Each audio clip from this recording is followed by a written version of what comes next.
Hello বন্ধুরা, আমি মাইতি। আমাদের ফাইজা স্টোরি চ্যানেলের সকল প্রকার পাঠগল্প পেতে এবং শুনতে আমাদের চ্যানেলটি সাবস্ক্রাইব করে আমাদের পরিবারের একজন হয়ে পাশে থাকুন। Thank you.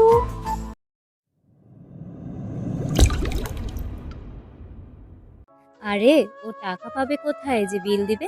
নিজেই তো খেতে পারে না ঠিক মতো। তোকে বারণ করেছিলাম এই খ্যাতটাকে সাথে না নিয়ে আসতে। তোদের সমস্যা কি বলতো? ওকে আমি নিয়ে আসছি, বিল আমি দিচ্ছি, তোরা কেন ওকে অপমান করছিস?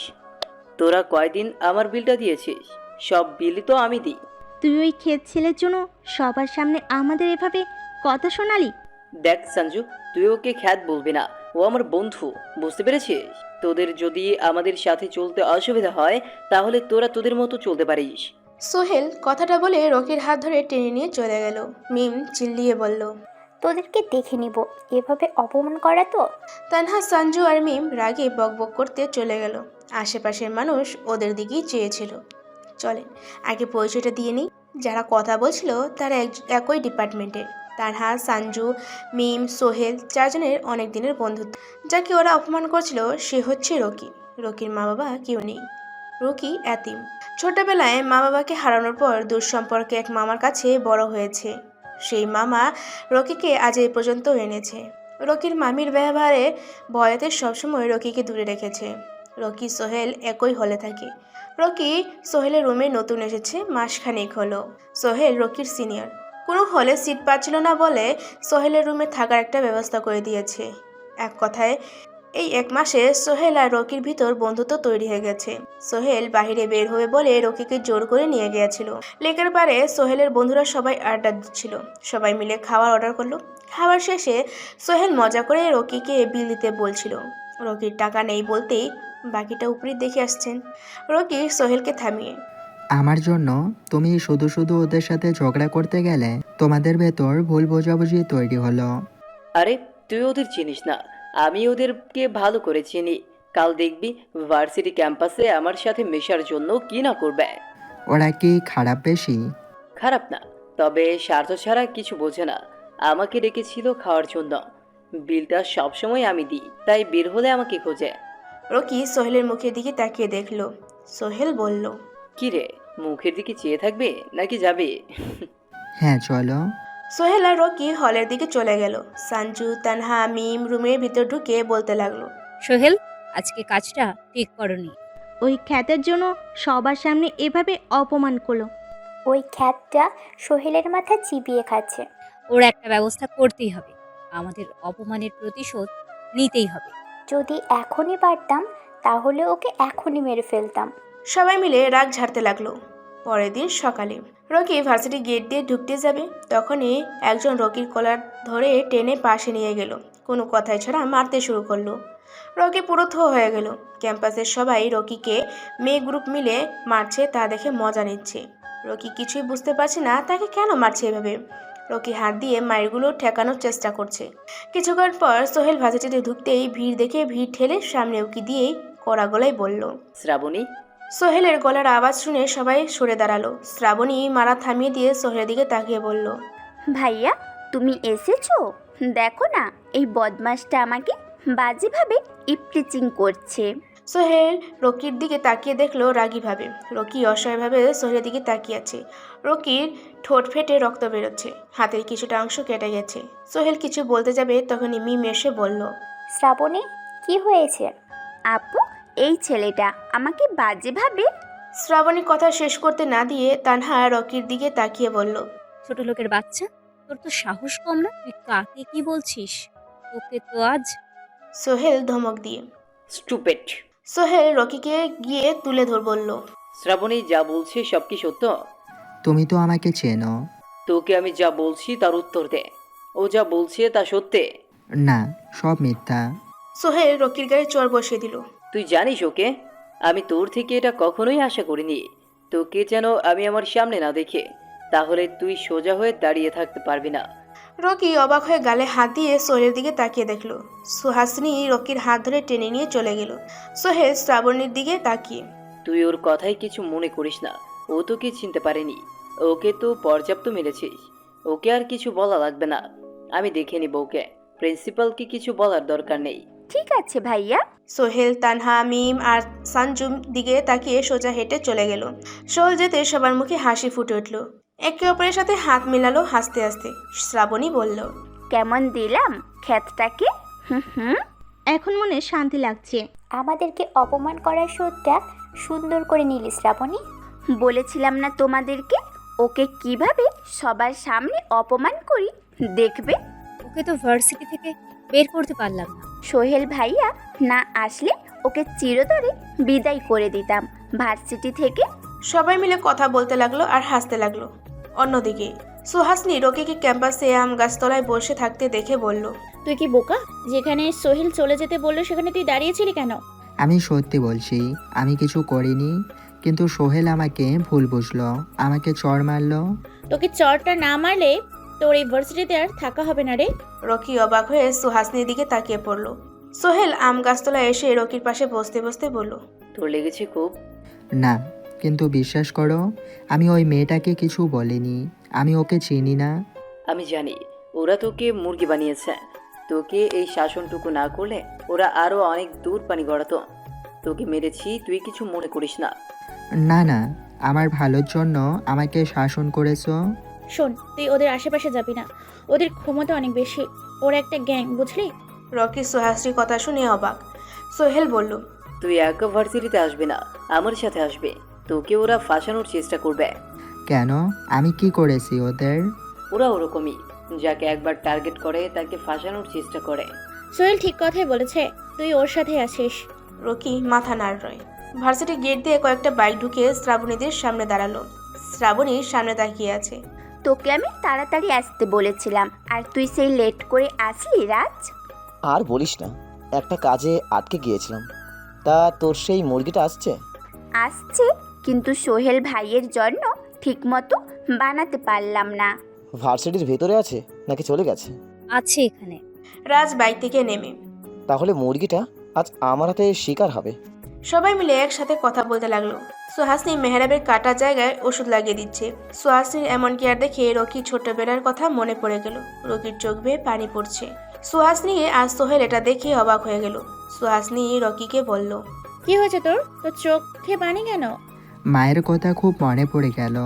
আমার কিছু হলে মা আমার কত যত্ন করতো। আরে এসব মনে করে কেন কষ্ট পাচ্ছিস? ভাবিস না। রকি চোখের পানি মুছে বলল, ভাবি না তো। তোমার মতো ভাইয়ের মতো বন্ধু আর সুহাসিনীর মতো একজন বন্ধুকে পেয়েছি বলে আমি এখানে থাকতে পারছি, না হলে আমার অস্তিত্ব থাকতো না। হয়েছে, এবার চুপ থাক। সুহাসনী রকির কাটা জায়গায় মলম লাগিয়ে দিল। এদিকে বাজারের প্রতিটা দোকান থেকে চাঁদা তুলছে বিষ্ণু দাদার লোকজন। বিষ্ণু দাদা হচ্ছে এই শহরের টপ মস্তান।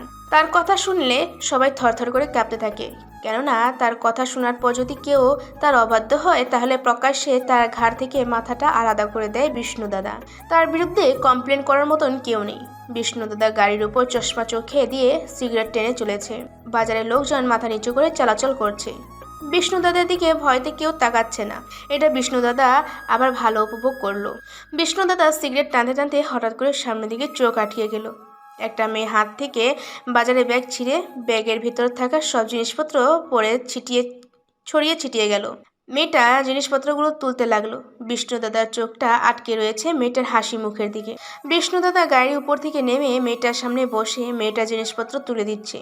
বাজারের সবাই অবাক হয়ে গেল। বিষ্ণু দাদার লোকজন এগিয়ে আসতে গেল। বিষ্ণু দাদা হাতের ইশারায় থামিয়ে দিল।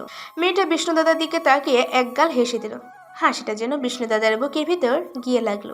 জিনিসপত্র তোলা শেষে মেয়েটা আরো বিষ্ণু দাদা উঠে দাঁড়ালো। মেয়েটা বলল, আপনাকে অসংখ্য ধন্যবাদ। বিষ্ণু দাদা মেয়েটার মুখে দিকে হাঁ করে তাকিয়ে আছে। কি নাম তোমার? আমি দীপা। আপনি অনেক ভালো একটা মানুষ, কারো বিপদে এগিয়ে আসলেন। কিন্তু দেখুন, বাজারে অনেক লোক, কেউ এসে আমাকে একটু সাহায্য করলো না, কিন্তু আপনি এসে সাহায্য করলেন। আপনি অনেক ভালো। দীপা কথাটা বলে একটা হাসি দিয়ে বিষ্ণু দাদার পাশ কাটিয়ে চলে গেল।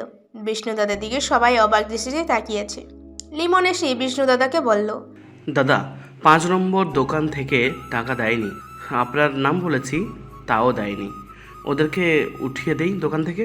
থাক, তাদের কিছু বলতে হবে না, চলো সবাই, যে পর্যন্ত কালেকশন হয়েছে তাই থাকুক। বিষ্ণু দাদার কথা শুনে সবাই হা হয়ে গেল। লিমন বলল, দাদা, আপনার কি কিছু হয়েছে? দীপার মুখের হাসিটা ওর কথা আমার বুকের ভেতর গেঁথে গেছে। কত সুন্দর করে হাসে মেয়েটা। কে এই দীপা মেয়েটা? একজন এসে লিমনের কানে সব কিছু বলল। লিমন সব কিছু শুনে হাঁ হয়ে গেল। বিষ্ণু দাদা বলল, কেউ আমাকে ভালো বলে না, কিন্তু দীপা আমাকে ভালো বলে গেল। আমি কি সত্যিই ভালো? হ্যাঁ দাদা, ঠিকই বলেছে। আপনি অনেক ভালো একটা মানুষ। বিষ্ণু দাদার মুখে হাসি ফুটে ওঠে। মনের ভিতর আলাদা একটা শান্তি পেল কথাগুলো শুনে। লিমন মনে মনে ভাবছে, বিষ্ণু দাদা তো কোনো মেয়ের দিকেই দেখতই না, কোনো মেয়ের পিছনে সময়ও নষ্ট করেনি, কখনো কোনো মেয়েকে নিয়ে বলতে শুনিনি। কিন্তু এই প্রথম কোনো মেয়ের নাম বিষ্ণু দাদার মুখে শুনলাম। বিষ্ণু দাদা গাড়িতে উঠে চলে গেল। দুপুর 12টা। রকি, সুহাসনি, সোহেল হেঁটে আসছিল। তানাহা বলল, ওই তো আসছে ওরা। এই সোহেল ভাইয়া তো আছে সাথে, কি করবি রাজ? রাজ ওইদিকে তাকাতে যাবে তখনই ফোনটা বেজে উঠল। আর রাজের নজর ফোনের দিকে চলে গেল। রাজ কলটা রিসিভ করতেই ওপাশ থেকে কিছু একটা শুনে কলটা কেটে দিল। রাজ বলল, শ্রাবণী, আমায় যেতে হবে, না হলে অনেক বড় ক্ষতি হবে। পরে দেখে নেবো ছেলেটাকে। রাজ কথাটা বলে চলে গেল। মিম বলল, কি হলো ব্যাপারটা? খ্যাতটার জন্য সোহেল আমাদের সাথে কথা বলে না? ওই তো সব নষ্টের মূল, ও একটা গিরগিটি। আরে এত উত্তেজিত হলে তো হবে না, এমনিতে সোহেল ভাইয়া সাথে আছে। রকি, সুহাসনি, সোহেল ওদের সামনে থেকে চলে যাওয়ার সময় সোহেল, মিম, তানহা, সাঞ্জুর দিকে রাগীভাবে তাকিয়ে চলে গেল।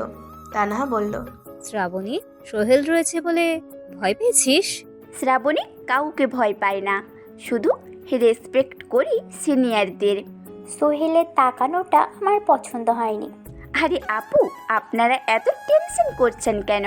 আমি আছি তো, কেউ কিচ্ছু করতে পারবে না।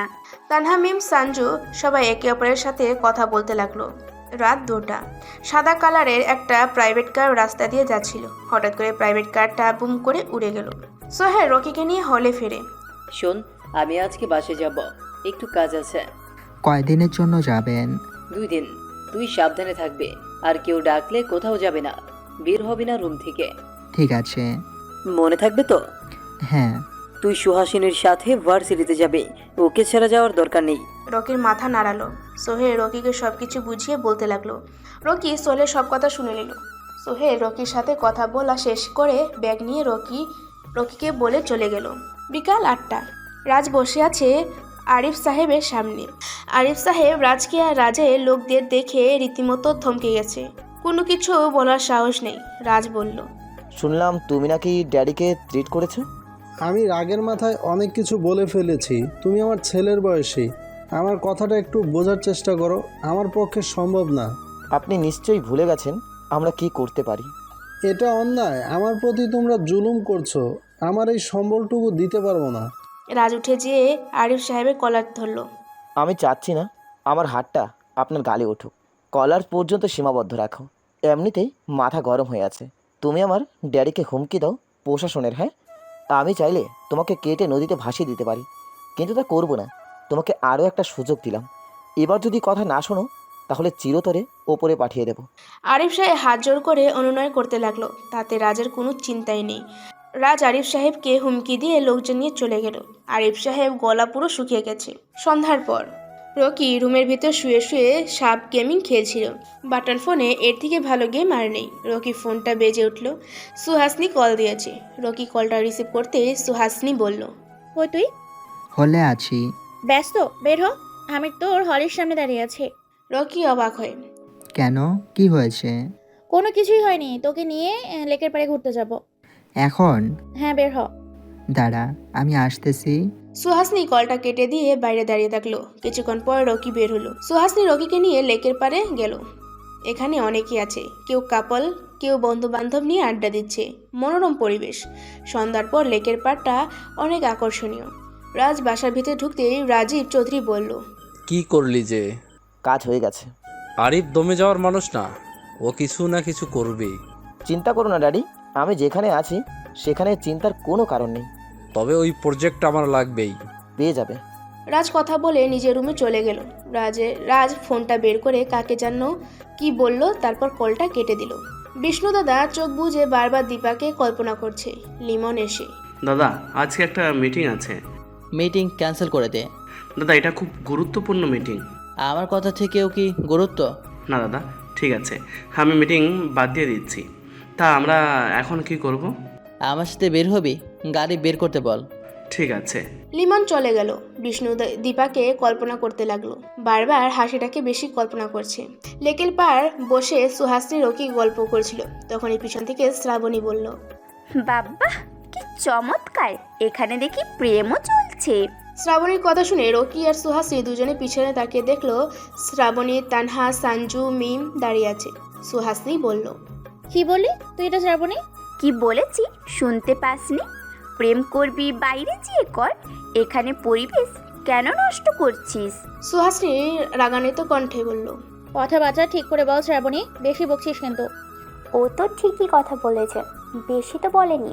না জেনে শুনে কি যাতে বলে যাচ্ছিস? কি যাতা না, আর সিনিয়রদের সম্মান দিতে হয় ভুলে গেছিস? সিনিয়রদের সামনে মুখে মুখে তর্ক করছিস। আমরা কি করি না করি আপনাদের কি সমস্যা? এখানে আরও যারা আছে তাদের কাছে যান, আমাদের কাছে কি সমস্যা আপনাদের? ছোট লোকটার কথা শুনেছিস? আমাদের কি সমস্যা বলে? ওর মুখে দেখি বুলি ফুটেছে।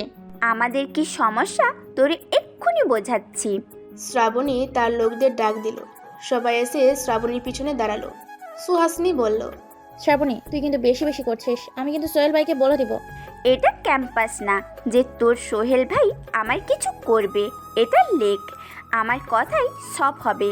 এই তোরা ওকে ধরে আচ্ছা মতো মার, আমাদের সমস্যা কি বুঝিয়ে দে। রকি তুই পালা, ওরা প্ল্যান করে আসছে তোকে মারার জন্য। সুহাসিনীর কথা শুনে রকি দৌড় দিল। রকির পিছে শ্রাবণীর লোকজন দৌড় দিল। শ্রাবণী, তানহা, মিম, সঞ্জু সবাই সুহাসিনীর দিকে রাগের দৃষ্টিতে তাকিয়ে আছে। সুহাসিনী বলল, বেশি বার বাড়া ভালো না। আর আপনাদের বলি আপুরা, ওনের রাগটা আরেকজনের উপর দেখাতে নেই। সুহাসিনী কথাটা বলে পাশ কাটিয়ে চলে গেল। লেকের পাড়ে সবাই তাকিয়ে আছে রকির দিকে। রকি দৌড়াচ্ছে, রকির পিছে শ্রাবণীর লোকজন। সবাই মনে মনে বলছে আজ আর ছেলেটা রক্ষা নেই। কাদের হাতে পড়লো সে নিজেও জানে না। রকি দৌড়ে গেটের পার করে একটা রিক্সা উঠে পড়ল। রিক্সাওয়ালাকে দ্রুত যাওয়ার জন্য বলল। রিক্সাওয়ালা রকির কথা মতন দ্রুত চালালো। শ্রাবণীর লোকজন গেটের সামনে আসতে কয়েকজন হকি লাঠি নিয়ে ওদের সামনে দাঁড়িয়ে ওদের পথ আটকিয়ে দিয়ে ওদেরকে মারতে শুরু করলো। শ্রাবণী, তানহা, মিম, সঞ্জু গেটের কাছে এসে অবাক হয়ে গেল। ওর লোকজন গেটের সামনে পড়ে আছে। সবাই একে অপরের দিকে তাকালো।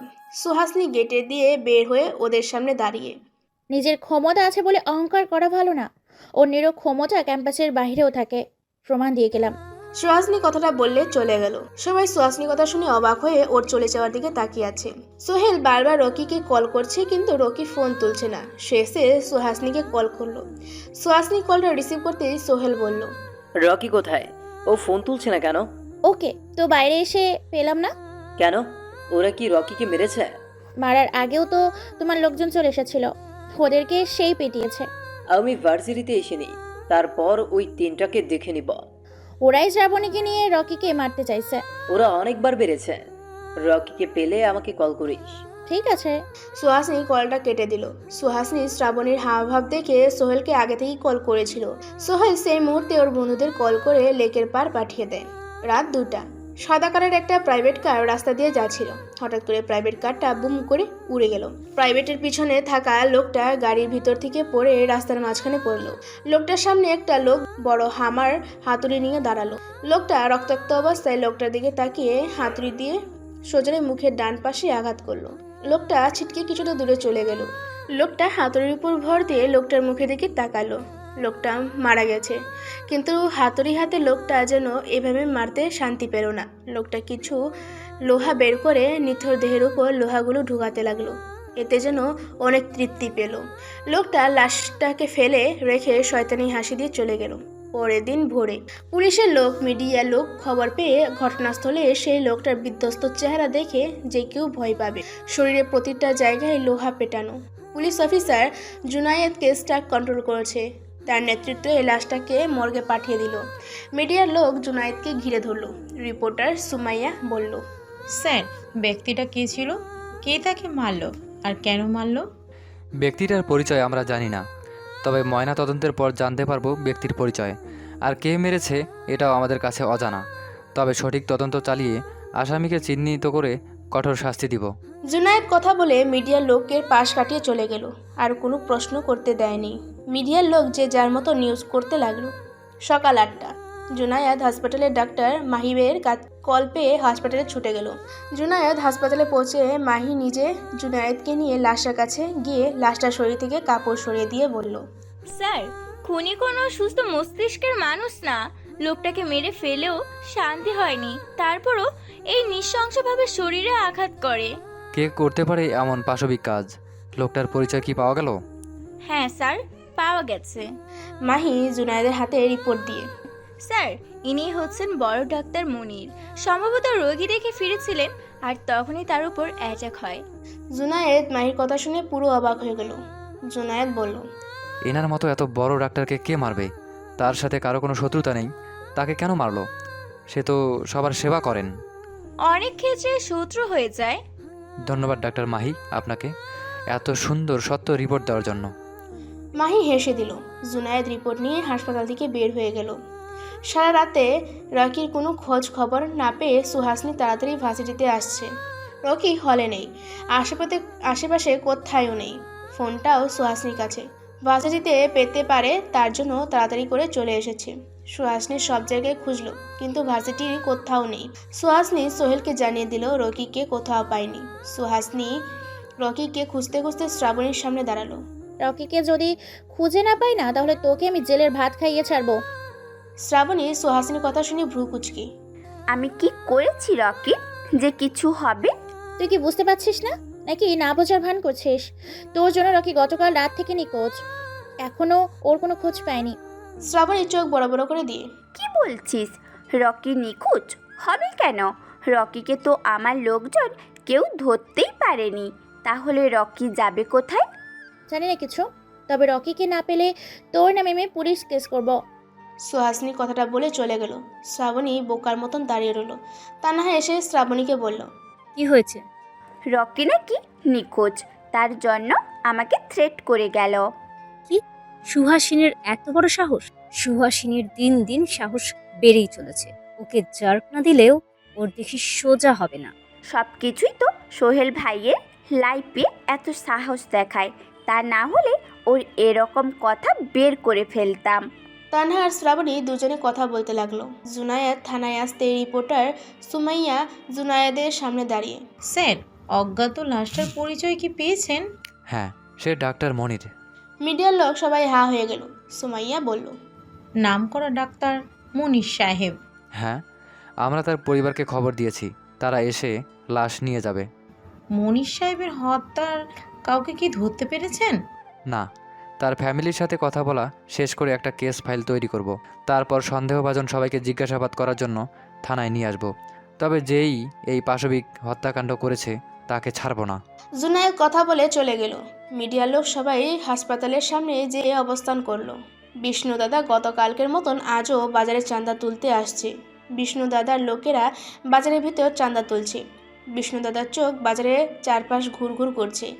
চোখ দুটো যেন দীপাকে খুঁজছে। হঠাৎ করে একটা দোকানের দিকে চোখ আটকে গেল।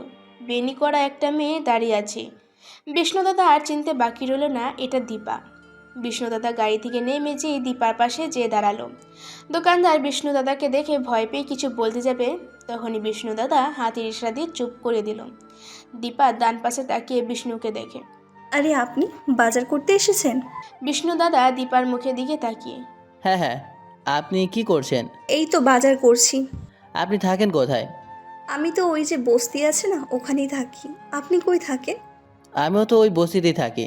দোকানদার বিষ্ণুর কথা শুনে পুরো অবাক। আর ব্যবহার দেখা তো পুরো অন্য মানুষদের সাথে কি ব্যবহার করে, আর মেয়ে মানুষের সাথে কি সুন্দর ব্যবহার করে। এই মেয়ের কপাল পুড়েছে, এই মেয়ের ক্ষতি করেই ছাড়বে। দোকানদার সব কিছু দেওয়া শেষে দীপার হাতে লিস্ট দিল। দীপা লিস্টে দেখে টাকা দিতে যাবে, তখনই দোকানদার টাকা নিবে না বলল। দীপা অবাক হয়ে গেল। দীপা বুঝতে পারলো না কেন টাকাটা নিবে না। দীপা বিষ্ণুর দিকে তাকালো, তারপর দোকানদার দিকে। দীপা বলে দিল টাকা না নিলে সব কিছু রেখে অন্য দোকান থেকে নেবে। বিষ্ণু দাদা দোকানদার দিকে রাগীভাবে তাকাতে দীপার থেকে টাকাটা নিল। দীপা জিনিসপত্রগুলো নিতে যাবে, তখন বিষ্ণু দাদা বলল, একা তো পারবেন না সব নিতে, আমার কাছে দেন, আমি এগিয়ে দিই। না না, আমি একাই পারবো। আরে পারবেন না, আমি এগিয়ে দিই, আমিও তো ওই দিকে যাব। ঠিক আছে, চলেন। বিষ্ণু বাজারের ব্যাগ হাতে নিল, দীপাও নিল। দুজনে পাশাপাশি হাঁটছে আর কথা বলছে। বাজারের সব লোকজন অবাক হয়ে তাকিয়ে রইল। বিষ্ণুর এমন কার্যক্রম কখনো দেখেনি। বিষ্ণু দাদার লোকজন সবাই এমন দৃশ্য দেখে হা হয়ে রইল। যে মানুষটা একটা ব্যাগ নিতে চায় না, সে কিনা বাজারের ব্যাগ নিয়ে হাঁটছে। লিমন মনে মনে বলছে, মানুষ প্রেমে পড়লে কি এমন হয়ে যায়? পুলিশ কমিশনার মিনহাজ থানায় আসতে জুনায়েদ বাইরে বের হয়ে মিনহাজের সামনে দাঁড়িয়ে স্যালিউট দিল। মিনহাজ বলল, নামকরা ডাক্তারকে মেরে ফেললো একজনকে ধরতে পারলে না কেন? কি জবাব দিব আমি উপর মহলে? স্যার, আমরা আসামিকে ধরার চেষ্টা করছি। অবশ্যই আমরা আসামিকে ধরে ফেলবো। কোথায়? থানার ভেতর চুরি হাতে দিয়ে বসে। জুনায়েদ মিনহাজের দিকে তাকিয়ে বলল, রাত 8টা। আরিফ সাহেবের কপাল ভেদ করে গুলি চলে গেল। আরিফ সাহেবের নিথর দেহটা পড়ে রইল সোফার উপর। মিডিয়া প্রশাসনের লোক খবর পেয়ে ছুটে আসলো আরিফ সাহেবের বাড়িতে। জুনায়েদ এসে পুরো অবাক হয়ে গেল। আশেপাশে হইচই পড়ে গেছে। দীপা বস্তির ভিতরে ঢুকতেই কয়েকটা বাচ্চা ছেলে মেয়েকে দীপাকে জড়িয়ে ধরে বলল, আমাদের জন্য চকলেট এনেছো? চকলেট? দীপা ব্যাগ থেকে অনেকগুলো চকলেট বের করলো। বাচ্চাগুলো চকলেট দেখে হই হুল্লোড় শুরু করে দিয়েছে। দীপা সবাইকে চকলেটগুলো দিয়ে দিল। বাচ্চাগুলো দীপার গালে চুমু দিল। আমাদের জন্য চকলেট এনেছো? চকলেট? তুমি অনেক ভালো দীপমণি। দীপার মুখ ভর্তি হাসি। বিষ্ণু অবাক হয়ে দৃশ্যগুলো দেখল। এত সুন্দর দৃশ্য দেখে বিষ্ণুর ভিতরে যেন কেমন একটা ভালো লাগা কাজ করতে শুরু করলো। দীপা উঠে দাঁড়িয়ে পিছনে ফিরল।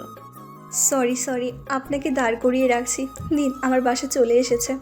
না ঠিক আছে, সমস্যা নেই, সরি বলতে হবে না। না, আসলে বাচ্চাগুলো আমাকে অনেক ভালোবাসে, আমিও ওদের অনেক ভালোবাসি। ওদের দেখে আমি ভুলে গেছি আপনি আমার পেছনে আছেন। ওদের হাসি খুশি দেখলেই আমি অনেক সুখ পাই। আমার ভালো থাকার যে কোনো কারণের থেকে এটা অন্যতম একটা কারণ। বিষ্ণু দীপার মুখের দিকে তাকিয়ে হেসে দিয়ে বলল, সবাই এত সুন্দর ফিল পায় না, ওকে? টাকা দিয়েও এমন সুখ কেনা যায় না। দীপা হেসে দিয়ে বলল, ধন্যবাদ। বিষ্ণু দীপার হাতে ব্যাগ দিয়ে হেসে কথা বলে চলে গেল। সন্ধ্যা 6টা। রকি চায়ের দোকানে বসে চা খাচ্ছিল। শ্রাবণী গাড়িতে করে যাওয়ার সময় রকিকে দেখতে পেল। শ্রাবণী ড্রাইভারকে গাড়ি থামাতে বলে। গাড়ি থেমে যায়। শ্রাবণী গাড়ি থেকে নেমে রকির পিছনে দাঁড়িয়ে রকির কাঁধে হাত রাখলো। রকি চমকে উঠে দাঁড়িয়ে পিছনে তাকিয়ে শ্রাবণীকে দেখতে পেয়ে চোখ বড় বড় করে ফেলল। শ্রাবণী রেগে বলল, তুই এখানে বসে আরামে চা গিলছিস, ওইদিকে সুহাসিনী আমাকে থ্রেট করে গেছে, তোকে নাকি আমি অপহরণ করেছি, তোর এমন অবস্থা করব, এখন তুই আর সোজা হয়ে দাঁড়িয়ে থাকতে পারবি না। রকি শ্রাবণীর কথা শুনে ভয় পেয়ে গেল। এক পা করে রকি পিছনে সরতে লাগলো। রকি হাব ভাব বুঝে শ্রাবণী রকির হাত ধরে।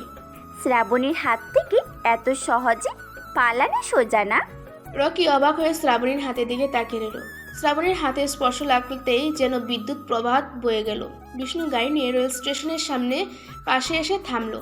এখানে দাঁড়াতে দেখে লিমন বলল, দাদা, এখানে কেন দাঁড়ালেন? যাবেন না? হ্যাঁ যাব, তার আগে একটা কাজ কর। কি? যে বাচ্চাগুলো শুয়ে আছে সবাইকে এখানে নিয়ে আয়। দাদা, ওদের এনে কি করবেন? তোদের একটা সুখের সাথে পরিচয় করে দেব। ঠিক কোথায় সুখটা লুকিয়ে রয়েছে। হাতের কাছে সুখ রয়েছে, কিন্তু আমরা তা বুঝতে পারি না। লিমন হা করে বিষ্ণুর দিকে তাকিয়ে রইল। মনে মনে বলছে, হে, আমি কোন দাদাকে দেখছি? হে কি আমাদের বিষ্ণু দাদা নাকি অন্য কেউ? দাদা তো আগে কখনো এমন ছিলেন না। ভাবনার বিষয় খুব। বিষ্ণু লিমনের হা থাকা দেখে ধমক দিয়ে বলল, কি ভাবছিস? হ্যাঁ, যা ওদের নিয়ে আয়। হ্যাঁ হ্যাঁ হ্যাঁ হ্যাঁ দাদা, যাচ্ছি। লিমন চলে গেল। বিষ্ণু গাড়ির উপর গিয়ে বসলো। শ্রাবণী রকিকে বাজে ভাষায় বকতে লাগলো। রকি অবাক হয়ে দেখছে সব। কিছুক্ষণ পর সুহাসিনী চলে আসলো। রকিকে দেখে রকির সামনে দাঁড়িয়ে বলল, কোথায় গেছিলে তুই? রকি মাথা নিচু করে বলল, আমি ওনার আর ওনার লোকের ভয়তে লুকিয়েছিলাম। আমাকে পেলে তো মেরেই ফেলবে। এতগুলো লোক আমাকে ধরতে পারলে মেরেই ফেলতো। রকির কথা শুনে শ্রাবণী হা হয়ে গেল। সুহাসিনী বলল, দেখ শ্রাবণী, তুই ওকে ঠিক কতটা ভয় পাইয়ে রাখছিস, সেখানেও ভয়তে লুকিয়েছিল। যতই নিজেকে লুকিয়ে থাকুক না কেন, কাজ হবে না, ওকে আমার হাতে মার খেতেই হবে। সুহাসিনী শ্রাবণীর হাত রকির হাত থেকে ছাড়িয়ে দিয়ে বলল, দুর্বল জায়গায় ক্ষমতা না দেখিয়ে ভালো জায়গায় লাগাতে যা। শুধু তো পারিস দুর্বলের ওপর জুলুম করতে। সুহাসিনী রকিকে নিয়ে চলে গেল। শ্রাবণী অবাক হয়ে ওদের চলে যাওয়ার দিকে তাকিয়ে রইল। বিষ্ণুর কথা মতন লিমন বাচ্চাদের এনে বিষ্ণুর সামনে দাঁড় করালো। বিষ্ণু গাড়ি থেকে নেমে বাচ্চাদের সামনে দাঁড়ালো। হাতার ইশারা করতে একজন এসে খাবার নিয়ে পাশে দাঁড়ালো। বিষ্ণু খাবার নিয়ে বাচ্চাদের হাতে দিল। লিমন অবাক হয়ে বিষ্ণুর কর্মকাণ্ড দেখলো আর মনে মনে বলছে, মেয়েটার বাতাসে কি দাদা ভুলে গেল সব? এমন ভালো কাজ তো কখনো করতে দেখিনি। বাচ্চাদের হইচইতে লিমনের ভাবনা কেটে গেল। বাচ্চাগুলো অনেক হ্যাপি, অনেক খুশি হলো। বিষ্ণু বাচ্চাগুলোর হাতে যতবার খাবারের প্যাকেট দিল ততই যেন মনে আনন্দ একটা ভালো লাগা কাজ করতে লাগলো। রাত 8টা। আরিফ সাহেবের বাসার কলিং বেল বাজছে। আরিফ সাহেব এসে দরজা খুলতেই সামনে একটা লোক দাঁড়িয়ে থাকতে দেখে বলল, কে আপনি? আমি ফকির। আরিফ সাহেবের নামটা শুনে চমকে উঠল, ভয় পেয়ে গেল নামটা শুনে। আরিফ সাহেব আমতা আমতা করে, কি চাই? আপনার সাথে একটু কথা বলতে আসলাম। দাঁড়িয়ে থাকবো নাকি ভেতরে আসতে বলবেন? হ্যাঁ আসুন। ফকির ভিতরে ঢুকতে তার সাথে আরও কিছু লোক ভিতরে ঢুকে পড়ল। আরিফ সাহেব অবাক হয়ে গেল। লোকগুলো অন্য রুমের দরজাগুলো টেনে দিয়ে আটকে দিল বাহির থেকে। আরিফ সাহেব বলল, কি করছেন আপনারা? আপনার সাথে একান্তই কথা বলবো, তো তাই চাই না আমাদের মাঝখানে কেউ আসুক। আরিফ সাহেব এবার ভয় পেয়ে গেল। আরিফ সাহেব বলল, কি কথা বলেন? বসেন, এত অস্থির হচ্ছেন কেন? ফকিরের কথা শুনে আরিফ সাহেব সোফায় বসলো। আর কতদিন রং বদলাবেন? মানে? ফকির উঠে দাঁড়িয়ে বলল, কিছুই কি বুঝতে পারছেন না নাকি বোঝাতে হবে এখন? কি বলছেন কি আপনি? কি চাই? ফকির আরিফ সাহেবের মুখের কাছে মুখটা নিয়ে এসে বলল, তোর জীবন, যাতে তুই আর রং বদলাতে না পারিস। আরিফ সাহেব কথাটা শোনা মাত্রই চমকে উঠল, উঠে দাঁড়ালো। ফকিরের লোকজন আরিফ সাহেবকে বসিয়ে মুখ চেপে ধরল। ফকির শয়তানি একটা হাসি দিয়ে বলল, তুই শেষ। তোকে অনেকবার সাবধান করেছি, কিন্তু তুই শুনিসনি, তাই আমাকে আসতে হলো। আরিফ সাহেব নিজেকে বাঁচানোর জন্য ছটফট করতে লাগলো, কিন্তু ফকিরের লোকজন আরিফ সাহেবকে এমনভাবে ধরেছে কোনো কিছু করার সুযোগ নেই। ফকির কোমর থেকে পিস্তল বের করে আরিফ সাহেবের দিকে তাক করলো। আরিফ সাহেব চোখটা বড় বড় করে দিয়ে নান্না বলতে লাগলো। ফকির গুলি চালিয়ে দিল। আরিফ সাহেবের কপাল ভেদ করে গুলি চলে গেল। আরিফ সাহেবের নিথর দেহ সোফায় পড়ে রইল। লোকজন নিয়ে দরজা খুলে চলে গেল। শ্রাবণী ওখান থেকে গাড়িতে উঠে চলে গেল। সুহাসিনী সোহেলকে কল দিল। সোহেল কল ধরতেই সুহাসিনী বলল, রকিকে পেয়েছি, ও শ্রাবণদের ভয়তে লুকিয়েছিল। ওর কাছে ফোনটা দে।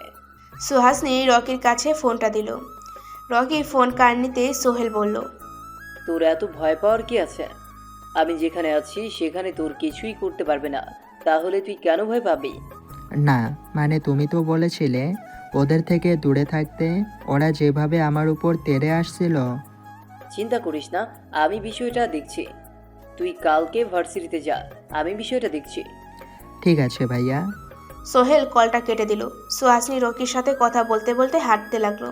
লিমন অবাক হয়ে বিষ্ণুর দিকে তাকিয়ে রইল। লিমনও ভেতর ভেতর অনেক ভালো লাগছিল, বাচ্চাগুলো কত খুশি। লিমন বিষ্ণুর পাশে দাঁড়িয়ে, দাদা এই প্রথম আপনি একটা ভালো কাজ করলেন। বিষ্ণু লিমনের দিকে তাকালো। লিমন মাথা নিচু করে দিল। বিষ্ণু হেসে দিয়ে বলল, কেন রে, আমি অনেক খারাপ তাই না? না দাদা, আমি সেভাবে বলতে চাইনি। তবে আপনার ভেতর সুন্দর একটা মন লুকিয়ে ছিল, তা বের হয়ে আসলো। আমিও না কখনো ভাবতে পারিনি আমার তো খারাপের পিছনে একটা মন আছে, যে মনে এমন ভালোবাসা ফুটে উঠবে। লিমন হা হয়ে বলল, মানে দাদা? দীপাকে দেখার পর থেকে আমার কি যে হয়ে গেল। দাদা, মেয়ে মানুষ কিন্তু ভালো না, ওদের বিশ্বাস করতে নেই। বিষ্ণু লিমনের কাঁধে হাত দিয়ে বলল, সবার মন মানসিকতা এক হয় না, সবার মন এক হয় না, চা পাওয়াগুলো এক হয় না। আমি দেখেছি দিবা সবার থেকে আলাদা, ওর ভেতরে অবিশ্বাসের কিছু নেই। বিষ্ণুর কথাটা শেষ করে গাড়িতে গিয়ে উঠে বসলো। লিমন ভেবাচেক্কা খেয়ে দাঁড়িয়ে রইল সেখানে। এই নতুন এক দাদাকে সে দেখছে, যার মনে ভালোবাসা ফুটে উঠেছে। এটাই তার সুযোগ হবে দাদাকে ভালো করার। আরিফ সাহেবের হত্যার কথা শুনে মিডিয়া প্রশাসন লোকজন ছুটলো আরিফ সাহেবের বাড়ির দিকে। প্রশাসনের লোকজন আরিফ সাহেবের বাসায় পৌঁছে গেল। জুনায়েদ দরজা খুলে ভিতরে ঢুকেই অবাক হয়ে গেল। আরিফ সাহেবের নিথর দেহ সোফার উপর পড়ে রয়েছে, ফ্লোরে রক্ত ভেসে গেছে। তাদের রুমের দরজা বাইরে থেকে আটকানো। জুনায়েদ সোর্সদের বলল দরজা খুলে সবাইকে বাইরে নিয়ে যেতে।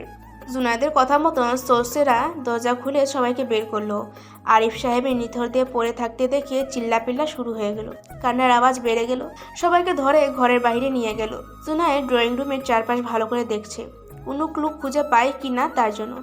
বাকিরাও ভিতরে ঢুকে ছবি তুলছে, মার্ক করছে আর কিছু একটা খুঁজছে। জুনায়েদ বাইরে হয়ে পরিবারের সবাইকে জিজ্ঞেস করলো কে মেরেছে তাকে, কিন্তু পরিবারে কেউ কিছু বলতে পারে না। বাড়ি থেকে আটকানো ছিল বলে কেউ দেখতে পায়নি। মিডিয়ার লোকজনও চলে এসেছে, এসে ওখানকার লোকজনদের জিজ্ঞাসা করছে, কিন্তু কেউ কিছু বলতে পারে না। সোফার উপর বসে চায়ের কাপ হাতে নিয়ে নিউজ দেখছিল রাজীব চৌধুরী। হঠাৎ করে আরিফ সাহেবের মৃত্যুর নিউজ সামনে আসতে চমকে উঠে দাঁড়িয়ে পড়ল রাজীব চৌধুরী। রাজীব চৌধুরী পুরো হা হয়ে টিভির দিকে তাকিয়ে রইল। রাজ সিঁড়ি থেকে নেমে আসতেই রাজীব চৌধুরী বলল, রাজ দেখ, আরিফকে কারা জানি ওর বাসায় গিয়ে মেরে ফেলছে। রাজ ভ্রু কুচকে তাকিয়ে বলল, কি বলো ড্যাডি, সত্যি মেরে ফেলেছো? হ্যাঁ, টিভিতে দেখাচ্ছে, দেখ। তাহলে তো তোমার পথ ক্লিয়ার হয়ে গেল। হ্যাঁ, তবে কে মেরেছে আমাদেরকে জানতে হবে। এত জেনে কি করবে? মাঝে মধ্যে যদি আমাদের কিছু করানো যেত তাহলে খারাপ হতো না। এত ঝামেলার ভেতরে যাওয়া লাগবে না। তাড়াতাড়ি বাসায় ফিরিস, এমনিতে শহর গরম। ঠিক আছে, চিন্তা করো না। রাজ কথাটা বলে বাসা থেকে বের হয়ে গাড়িতে উঠবে, তখনই ফোনটা বেজে উঠল। রাজ কলটা রিসিভ করতে ওপাশ থেকে শ্রাবণী বলল, কই তুই, তাড়াতাড়ি আয়। আসতেছি। তোরা ক্লাবে পৌঁছে গেছিস? হ্যাঁ, তুই ছাড়া তো আর কিছু করতে পারছি না। 5 মিনিট দাঁড়া, আমি চলে আসছি, তারপর হবে এনজয়। এখনো কিন্তু জানালে না পার্টিটা কিসের জন্য। এসে জানাচ্ছি, রাখ এখন। কলটা কেটে দিয়ে গাড়িতে উঠে পড়ল রাজ। ড্রাইভার গাড়ি চালাতে লাগলো। জুনায়েদ নিচে নামতেই মিডিয়ার লোকজন ঘিরে ধরল। সুমাইয়া প্রশ্ন করলো, স্যার কিভাবে তাকে মারা হয়েছে যদি বিস্তারিত বলতেন? গতদিনের রাতের থেকেও কি ভয়াবহ ছিল? একই ব্যক্তি কি এই খুনটা করেছে? না, এটা স্বাভাবিক একটা হত্যাকাণ্ড, যেটা শুধুমাত্র ফকিরই করতে পারে। ফকিরই আরিফ সাহেবকে হত্যা করেছে। জুনায়েদের কথা শুনে সবাই অবাক হয়ে গেল। ফকির, এর নামের সাথে আগের পরে সবাই অনেক পরিচিত। খুন করে কিন্তু কোনো প্রমাণ রাখে না, যার জন্য ফকিরকে ধরতে পারে না। ফকিরের সাথে উপর মহলের ভালো ভালো লোকের সাথে হাত রয়েছে, যার জন্য তার বিরুদ্ধে কোনো মামলা হয় না। সুমাইয়া জুনায়েদকে প্রশ্ন করলো, স্যার এই ফকিরকে কি প্রকাশ্যে আনা সম্ভব না? আমি যখন এসেছি তবে এই ফকিরকে আমি খুঁজে বের করে সবার সামনে আনব। আপনাদের পদক্ষেপ কি এখন? আমাদের তো অনেক কাজের চাপ, তারপরও আমরা দুটো কাজ নিয়ে বেশি মাথা ঘামাবো। এক আরিফ সাহেবের হত্যাকারীকে ধরা, আর এক ডাক্তার মনিরের হত্যাকারীকে। ধন্যবাদ। জুনায়েদ কথাটা বলে মিডিয়ার লোকের পাশ কাটিয়ে চলে গেল। উপর থেকে স্ট্রেচার করে আরিফ সাহেবের লাশ নিয়ে দুজন বের হলো। সবাই ভিড় জমিয়ে দেখছে, পুলিশ তাদের কন্ট্রোল করছে। লাশটাকে গাড়িতে উঠিয়ে নিয়ে চলে গেল। আরিফ সাহেবের পরিবারের সবাই কান্নায় ভেঙে পড়ল। রকি হলে এসে রুমে ঢোকার আগেই পাশের রুম থেকে আজকের পেপারসটা নিয়ে দেখতে লাগলো। চোখ স্থির করে কিছু একটা খুঁজছে রকি। হ্যাঁ, পেয়ে গেছে চাকরির খবর। পরশু ইন্টারভিউ দিতে যাবে, এটা মনে মনে ঠিক করিল। রকি মনে মনে ভাবছে, চাকরিটা হয়ে গেলে অনেক ভালো হতো। চাকরি করলাম, পাশাপাশি পড়াশোনা, তাহলে আর টাকার জন্য টেনশন করতে হবে না। রকি বসে বসে এই চিন্তাগুলো করছিল। ততক্ষণ রাজ ক্লাবের ভিতরে ঢুকলো। ক্লাবের ভিতরে রংমারি লাইটিং করা, ডিজে গান চলছে, বেশ ভালোই ডেকোরেশন করেছে। রাজকে দেখে সবাই রাজের সামনে দাঁড়িয়ে স্বাগতম করলো। তানহা বলল, তাহলে আজকের ট্রিট তোমার। হ্যাঁ, এটা আমার স্পেশাল ট্রিট সবার জন্য। ধন্যবাদ রাজ। রাজ হাসলো। গানের তালে তালে সবাই নাচ করছে। রাজ সবার গায়ে হাত দিয়ে দিয়ে নাচ করছে আর ড্রিঙ্ক করছে। শ্রাবণী রাজের হাত ধরে টেনে পাশে নিয়ে এসে বলল, এটা কিসের পার্টি? আপুরা খালি জিজ্ঞেস করছে, আমি তোর কথা বলেছি। ভালো করেছিস, এটা তো আমার নতুন একটা স্বপ্ন পূরণ হওয়ার ট্রিট।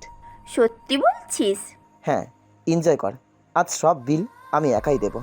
সবাই হাসি খুশিভাবে এনজয় করতে লাগলো, যে যার মতন করে। পরের দিন সকাল 10টায় রকি ভার্সিটিতে প্রবেশ করতে কলেজের পিএ রুবেল কায়েবের সামনে দাঁড়িয়ে। প্রিন্সিপাল স্যার তোমাকে ডেকেছে। রকি অবাক হয়ে রুবেলের দিকে তাকিয়ে, আমাকে কেন ডেকেছে? আমি কি করেছি? জানি না, এখনই যাও। আচ্ছা। রকি প্রিন্সিপাল স্যারের কক্ষে এদিকে যাচ্ছিল। রকি প্রিন্সিপালের রুমের কক্ষে ঢুকতেই চোখ দুটো বড় বড় হয়ে গেল। রকি প্রিন্সিপালের কক্ষের সামনে দাঁড়িয়ে প্রিন্সিপালের অনুমতি নিয়ে ভিতরে ঢুকে চোখ বড় বড় করে ফেলল। সামনে দাঁড়িয়ে আছে শ্রাবণী, তানহা, মিম, সঞ্জু সবাই। অপর পাশে দাঁড়িয়ে আছে সুহাসিনী। রকি পুরো অবাক হয়ে গেল। এরা প্রিন্সিপালের রুমে কী চায়? প্রিন্সিপাল আমির রকির দিকে তাকিয়ে, তুই কি রকি? হ্যাঁ স্যার, আমাকে ডেকেছেন? ওদের ভয়েতে তুমি ভার্সিটিতে আসনি, হলে ছিল না, পালিয়েছিলাম। রকি শ্রাবণীদের দিকে তাকালো। শ্রাবণী রকিকে চোখ গরম দিল। সুহাসিনী বলল, কে বলিস না কেন? রকি প্রিন্সিপালের দিকে তাকিয়ে বলল, হ্যাঁ স্যার। রকির হ্যাঁ শুনে শ্রাবণী রেগে গেল। শ্রাবণী দাঁতে দাঁত চেপে ধরে বলল, স্যার, ও মিথ্যে বলছে, আমাদেরকে ফাঁসানো হচ্ছে। আমির ধমক দিয়ে বলল, তুমি চুপ থাকো, আমাকে বুঝাতে এসো না মিথ্যা শব্দটা। শ্রাবণী চুপ হয়ে গেল। তানহা বলল, স্যার, ও বেয়াদ্দপ। আমরা ওর সিনিয়র, অথচ ও আমাদের উত্ত্যক্ত করে। মিম, সঞ্জু তানহার কথায় সায় দিল। স্যার, আমাদের অনেক বিরক্ত করে, কুপ্রস্তাব দেয়, ও অনেক খারাপ। রকি মাথা নিচু করে দাঁড়িয়ে রইল। আমির গম্ভীর গলায় বলল, তোমাদের সাথে এত কিছু করলো অথচ তোমরা কোনো অভিযোগ করলে না। ও যখন তোমাদের উত্ত্যক্ত করেছে তখন তোমাদের ভয়তে কেন পালিয়ে থাকবে? আর আমার কাছে তোমাদের নামে কেন অভিযোগ আসবে বলো? শ্রাবণী আমতা আমতা করে বলল, না মানে স্যার, আমরা অভিযোগ করতে চেয়েছিলাম আর করা হয়নি। তাই বলে তোমরা ওকে মারবে, মারার হুমকিও দেবে? আমার ভার্সিটিতে থেকে এত সাহস কই থেকে পাও?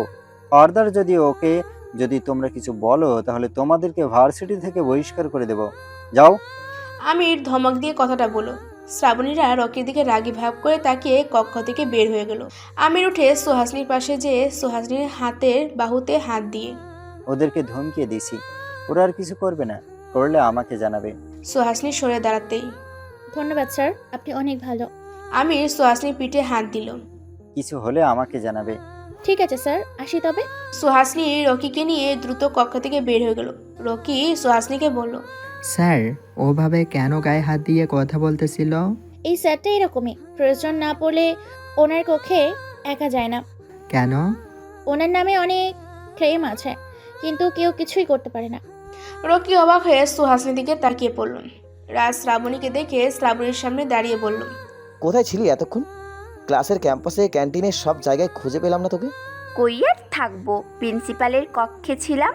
কিরে, তুই এত রেগে আছিস কেন? কি হয়েছে? কি আর হবে, ওই ছোট লোকের বাচ্চাটা আমার নামে প্রিন্সিপালের কাছে নালিশ করেছে। মিম নেকা কান্না গলায় বলল, আমাদেরকে যাচ্ছে তাই ভাবে অপমান করেছে। এমন অপমান আমরা কখনো হইনি। আমি আর এই ভার্সিটিতে থাকবো না। এই প্রিন্সিপালের কত বড় সাহস আমাকে বহিষ্কার করে দেওয়ার হুমকি দেয়। এই ছোট লোকের বাচ্চাটাকে আমি দেখে নিব, ছাড়বো না। আরে মাথা ঠান্ডা কর, তুই আসবি না কেন ভার্সিটিতে? তুই আসবে না তো ওই ছোট লোক যার জন্য তুই অপমান হয়েছিস। তোকে অপমান করা মানে আমাকে অপমান করা। কি করবি তুই?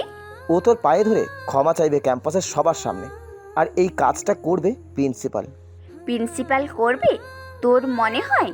কি করবে না করবে আমি বুঝে নেব, তুই মাথা ঠান্ডা কর। আমার কিছুই ভালো লাগছে না, আমি গেলাম। শ্রাবণী কথাটা বলে হাঁটা দিল। রাজ শ্রাবণীর পিছনে পিছনে। তুই কি চাস, ওকে রাস্তায় মেরে ফেলি? তুই যেটা বলেছিস ওইটা পারলে করে দেখাস, তাতেই হ্যাপি হব। ঠিক আছে। শ্রাবণী গাড়িতে উঠে চলে গেল। তানহা, মিম, সঞ্জু নিজেদের হলে চলে গেল। জুনায়েদ রাজীব চৌধুরী অফিসে এসে রাজীব চৌধুরীর সামনে দাঁড়িয়ে, আমি কেন এসেছি আপনি নিশ্চয়ই বুঝতে পারছেন। সালামি কম হয়ে গেছে তার জন্য অন্যান্যদের মতো আমার কাছে ঘুষ চাইতে আসছেন? আমি কোনো ঘুষ দিব না। আমি একজন সৎ মানুষ, সৎভাবে মরতে চাই। আপনার কাছে ঘুষ চাইতে আসিনি, এসেছি জিজ্ঞাসাবাদ করতে। কেন, আমি কি করেছি? কি করেছেন বুঝতে পারছেন না? খুন করিয়েছেন আরিফ সাহেবকে। তারপর রাজীব চৌধুরী উত্তেজিত হয়ে বলল, কি যাতা বলছেন? আমি কেন আরিফকে মারতে যাব? তার জমির জন্য, যেটা নিয়ে আপনাদের দ্বন্দ্ব চলছিল।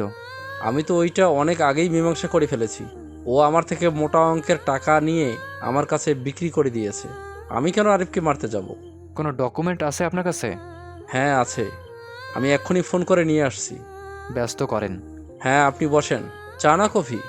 ধন্যবাদ, লাগবে না। রাজীব ফোন করে একজনকে জমির ডকুমেন্ট নিয়ে অফিসে আসতে বলে দিল। সুহাসিনী রকি চেয়ে থাকা দেখে বলে উঠল, চেয়েছিস কেন? চল। স্যার এমন, তারপরেও জেনে শুনে কেন যাস? আগে থেকে কেউ চিনে না, যখনই তার ফাঁদে পা দেয় তখন সে শেষ। তুই এসেছিস, সব জেনে যাবি। রকি আর সুহাসিনী হেঁটে আসছিল, রাজ ওদের পথ আটকি। তুই রকি? হ্যাঁ, আপনি কে? আমার পরিচয়টা তোর পাশের জনের থেকে জেনে নিস। তুই যেই কাজটা করেছিস একদমই ঠিক করিসনি। তোর এখানে কেউ থাকে না। না, আমার এই শহরে পরিচিত কেউ নেই। আমি কি ভুল করেছি? রাজ রকির গালে হাত দিয়ে চোর মারার মতো দুটো চোর মেরে। তোর কি এখানে থাকার জন্য কোনো ভয় হয় না? সুহাসিনী পাশ থেকে বলল। রাজ, তুই কি ওকে হুমকি দিচ্ছিস? আমি কিন্তু প্রিন্সিপালের কাছে নালিশ দিব। এই না না, আমি চলে যাচ্ছি। রাজ চলে গেল। রকি বলল। কে ও? আমাকে কি বলে গেল? ও রাজ, শ্রাবণীর দলের একজন। ওর বাবা অনেক বড় ক্ষমতাসীন একজন, কিন্তু ভালো না, ওরা অনেক খারাপ। নাম কি ওর বাসার? রাজীব চৌধুরী। বাবা, নামের ভেতর তো অনেক বড় ক্ষমতা ফুটে উঠেছে। বাদে, ওদের সাথে কোনো কথা বলার দরকার নেই। ঠিক আছে, ক্লাসে যাই তাহলে। হ্যাঁ চল। সুহাসিনী রকি কথা বলতে বলতে ক্লাসে চলে গেল। একজন রাজীব চৌধুরী অফিসে ঢুকে একটা ফাইল দিল। রাজীব চৌধুরী ফাইলটা হাতে নিয়ে ফাইল খুলে জমির কাগজপত্র বের করে জুনায়েদকে দেখালো। জুনায়েদ কাগজ দেখে উঠে দাঁড়িয়ে। সরি স্যার, আপনার সময় নষ্ট করে ফেললাম। এখন কেন সরি বলছো? তুমি আমাকে রীতিমতো হয়রানি করে চলেছো। তোমার এই কাজের জন্য আমি বললে তোমার এই চাকরি থাকবে না।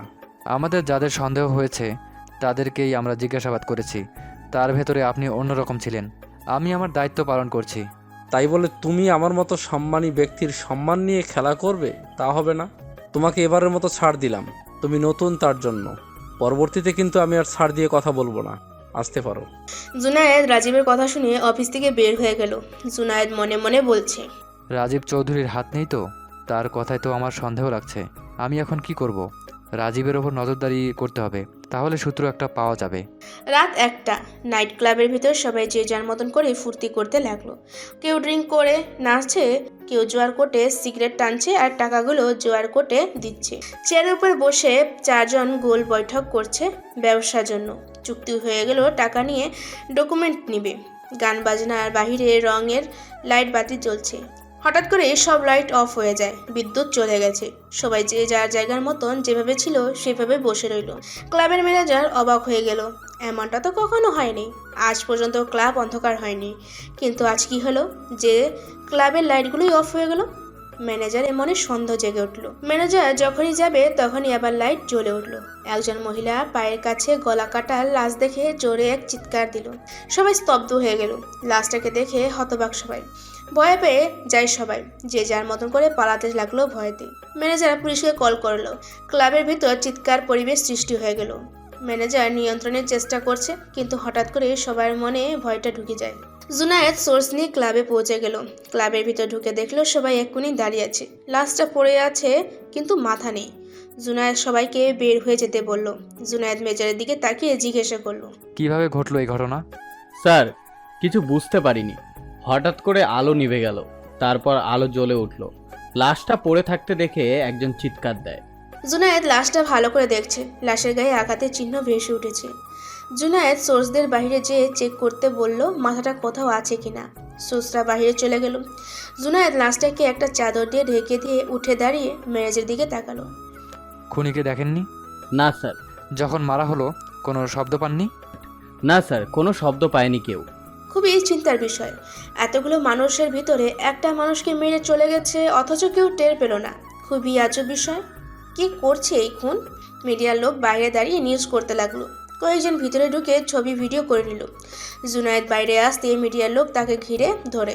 সুমাইয়া প্রশ্ন করলো, স্যার, কিভাবে খুন করা হলো? কাকে খুন করা হয়েছে? অন্ধকারের ভেতরে মারা হয়েছে, কেউ দেখেনি। এখানে তো অনেকে ছিল, কাকে ধরবো আমরা? কে খুন হয়েছে তার পরিচয় আমরা জানি না। রিপোর্টের মাধ্যমে জানতে পারবো কে খুন হয়েছে। একজন এসে জুনায়েদের কানে কানে বলল মাথা পাওয়া গেছে, তবে বিকৃতভাবে চেহারা বোঝার কোনো উপায় নেই। দেখে খুবই ভয়ঙ্কর লাগছে, থেতলে গেছে মুখ। জুনায়েদ বিবরণ শুনে চোখটা বন্ধ করে ফেলল। লাশটাকে স্ট্রেচারে উঠিয়ে নিয়ে গাড়িতে উঠিয়ে নিয়ে চলে গেল। জুনায়েদ সেখান থেকে চলে গেল। মিডিয়ার লোক নিউজ করতে লাগলো। পরের দিন সকাল 10টা। রকি ভার্সিটির ভিতরে ঢুকতে রুবেল রকির সামনে দাঁড়ালো। প্রিন্সিপাল স্যার তোমাকে ডেকেছে। রকি অবাক হয়ে বলল, আমাকে আবার কেন ডেকেছে? সেটা প্রিন্সিপাল স্যার ভালো জানেন। রুবেল কথাটা বলে চলে গেল। রকি হাঁটছে আর ভাবছে, আজ হঠাৎ প্রিন্সিপাল স্যার কেন ডাকছে, কিছু কি হয়েছে আবার? রকি হাঁটতে হাঁটতে প্রিন্সিপালের কক্ষে অনুমতি নিয়ে প্রবেশ করলো। চেয়ারে জড়সড়ো হয়ে একটা মেয়ে বসে আছে, পিছন থেকে চেনার উপায় নেই। আমি রকিকে দেখে উঠে দাঁড়িয়ে। নবাবজাদার আসার সময় হলো। রকি তাকে দেখলো আমিরের দিকে। আমির রেগে বলল, তোদের মীমাংসা করে দেওয়ার পরও তুই কেন ওর ওপর হামলা করলি? চেয়ারে বসা মেয়েটা উঠে দাঁড়িয়ে কান্না স্বরে, স্যার, ও আমাকে মেরেই ফেলতো, আমি ওর থেকে বেঁচে এসেছি, আমার কি অবস্থা করেছে দেখেন স্যার। রকি মেয়েটাকে দেখে পুরো হয়ে গেল, এটা তো শ্রাবণী। আর আমিরের কথা শুনে পুরো হা হয়ে গেল। রকি বলল, স্যার, ও মিথ্যা বলছে। আমি রকিকে ঠাস করে সজলে চোর মেরে দিল। সরেজমিনে প্রমাণ রয়েছে, আর তুই বলছিস মিথ্যা বলছে। তোকে আমি ভার্সিটি থেকে সারা জীবনের জন্য বহিষ্কার করে দেব। তুই আর কোনো ভার্সিটিতে ভর্তি না হতে পারিস। তোর এই নোংরামি আমি ছুটিয়ে দেব। রকি আমিরের পা জড়িয়ে ধরে, স্যার, এমন কাজ করবেন না, আমার জীবন শেষ হয়ে যাবে। আমার মামা আমাকে অনেক কষ্ট করে এত দূর নিয়ে এসেছে, সে জানলে অনেক কষ্ট পাবে স্যার, আপনি আমার জীবনটা শেষ করবেন না। পাছাড়, এমন বকাটে ছেলে আমার ভার্সিটিতে রাখবো না। পাছাড়। আমাকে মাফ করে দেন, আপনি যা শাস্তি দিবেন সব আমি মাথা পেতে নিব, তবু আমাকে প্লিজ বহিষ্কার করবেন না। যা বলবো করতে পারবি তো? হ্যাঁ। আমি রকির জামার কলার ধরে টানতে টানতে ক্যাম্পাসের মাঝখানে নিয়ে এসে দাঁড় করালো। ক্যাম্পাসের সবাই এমন দৃশ্য দেখে গোল হয়ে দাঁড়িয়ে পড়ল। কেন প্রিন্সিপাল রকির কলার ধরে এভাবে এনে দাঁড় করালো? পাশে শ্রাবণী এসে দাঁড়ালো। সবাই কৌতূহল নিয়ে তাকিয়ে আছে। আমি রকির কলার ছেড়ে, তুই শ্রাবণীর পায়ে ধরে সবার সামনে মাপ চাইবি। যদি ও তোকে ক্ষমা করে তাহলে তুই ভার্সিটিতে থাকতে পারবি। আর তোকে নিয়ে সবাইকে বুঝিয়ে দিতে চাই, আমার ভার্সিটিতে কোনো বখাটেপনা চলে না। যে করবে তার এর থেকে ভয়ানক শাস্তি হবে। সুহাসি ভিড় ঠেলে ভিতরে ঢুকে রকিকে দেখে পুরো অবাক হয়ে গেল। রকি সবার সামনে শ্রাবণীর পায়ে ধরে, আমার দোষ কি জানি না, আমার দোষের জন্য আমাকে প্লিজ মাফ করে দেন, আমার ভুল হয়ে গেছে, আমাকে ভার্সিটি থেকে বহিষ্কার হওয়ার থেকে রক্ষা করুন, মাফ করে দেন। সুহাসনি এমন দৃশ্য দেখে হতবাক হয়ে গেল।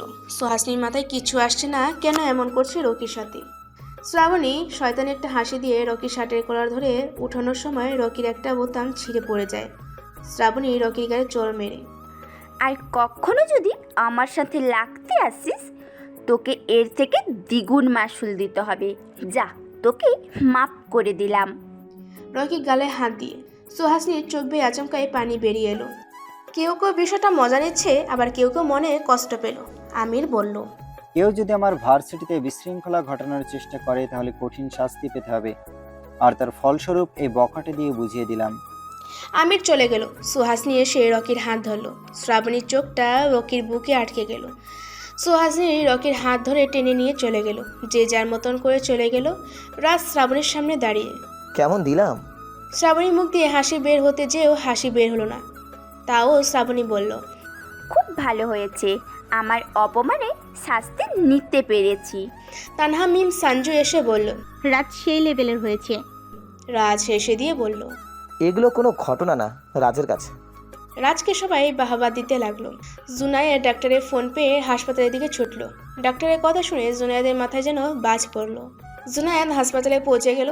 মাহি জুনায়েদকে দেখে বলল, সময় মতো এসেছেন, ভালো করেছেন। কি হয়েছে? হত্যাকাণ্ডের কোনো রহস্য পেলেন?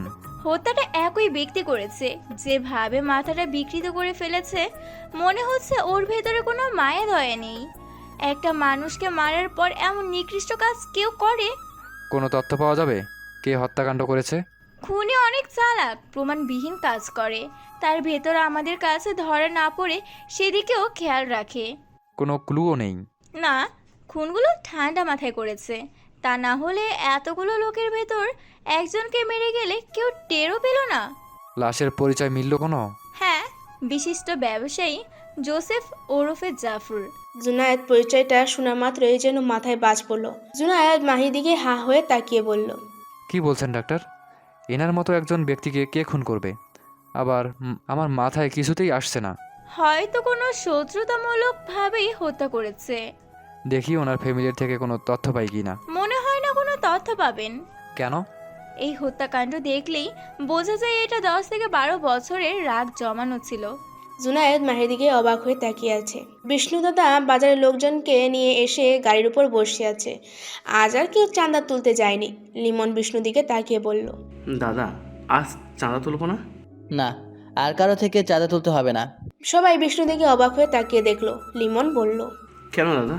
ওরা কষ্ট করে টাকা রোজগার করে, আর আমরা বিনা স্বার্থে তাদের থেকে চাঁদা আদায় করি। চাঁদা না দিলে মারপিট করি, এগুলো সব অন্যায়। ওরা মনে মনে আমাকে গালি দেয়, তাই ঠিক করেছি ভালো পথে আমরা টাকা রোজগার করব। সবাই বিষ্ণুর মুখের দিকে হাঁ হয়ে তাকিয়ে আছে। বিষ্ণু সবাই হাঁ হয়ে থাকা দেখে বলল, কি হয়েছে তোদের? কি দেখছিস এভাবে? তুমি সত্যি আমাদের দাদা তো নাকি? কেন, কি হয়েছে? তোমার ভেতরে এত সুন্দর একটা মন আছে, আজ নিজ চোখে দেখলাম দাদা। তুমি চেঞ্জ হয়ে গেছো দাদা, কিন্তু কেন? বিষ্ণু মনে মনে বলে, আমি তো তারই জন্য বদলাচ্ছি, যার চোখের মনে অন্যর প্রতি ভালোবাসা দয়া দেখতে পেয়েছি। সেখানে আমি কেন অন্যকে কষ্ট দিয়ে তার অভিশাপ নেব? এবার না হয় সবাইকে ভালোবেসেই দেখি। লিমন ঠিক আন্দাজা করে বলল, কি দাদা, ভাবির কথা চিন্তা করছো? বিষ্ণু লিমনের দিকে তাকিয়ে বলল, কি বলছিস? ভাবি পেলি কই? আমি কারো কথা চিন্তা করছি না। আমি কি মেয়ে মানুষের দিকে চেয়ে থাকি, না কোনো কথা বলি? লিমন মনে মনে বলে, বুঝি দাদা, সবটাই তুমি একমাত্র ভাবির জন্যই নিজেকে বদলে ফেলছো। তবে জানি না, তুমি একবার আঘাত খেলে হয়তো এর থেকেও বেশি খারাপ হয়ে যাবে। সুহাসিনীর সামনে রকি মাথা নিচু করে দাঁড়িয়ে আছে। সুহাসিনী বারবার জিজ্ঞেস করা সত্ত্বেও রকি কোনো কথাই বলেনি, চুপ করে দাঁড়িয়ে আছে। সুহাসিনী এবার রেগে গিয়ে বলল, কি হয়েছে তুই বলবি? কি করেছিস তুই আমাকে বল। আমি কিছু করিনি, বিশ্বাস করো। আমাকে শুধু শুধু মিথ্যা দোষারোপ করলো, আমাকে সবার সামনে অপমান করলো। আমি কিভাবে এই মুখ নিয়ে সবার সামনে যাব? সবাই আমাকে নিয়ে হাসাহাসি করবে। আমি পারবো না এখানে থাকতে। থাকতে যখন পারবি না, তাহলে সবার সামনে পায়ে ধরতে গেলি কেন? চলে যেতি, আর অপমান হতি না, শহরে থেকেই চলে যেতিস। মামা আমাকে অনেক কষ্টে এই পর্যন্ত নিয়ে এসেছে, যা আজকাল কেউ করে না। সেখানে আমি কিভাবে তার স্বপ্ন নষ্ট করি? আমি পারবো না মামার স্বপ্ন ভাঙতে। তুই সত্যি করে বলতো, তোর শ্রাবণীর সাথে শত্রুতা কি? আমি নিজেও জানি না মেয়েটা কেন আমার পিছে এভাবে লাগলো। চিন্তা করিস না, সব ঠিক হয়ে যাবে। তুই এইসব নিয়ে একদম ভাবিস না। তোর মামার কথা চিন্তা করে পড়াই মন দে, আর স্বপ্ন পূরণ কর। রকি সুহাসিনীর কথা শুনে সেখানে থেকে চলে যায়। সুহাসিনী রকির চলে যাওয়ার দিকে তাকিয়ে আছে। পুলিশ কমিশনার মিনহাজ জুনায়েদের কল পেয়ে হাসপাতালে এসে বলল, কি হয়েছে জুনায়েদ?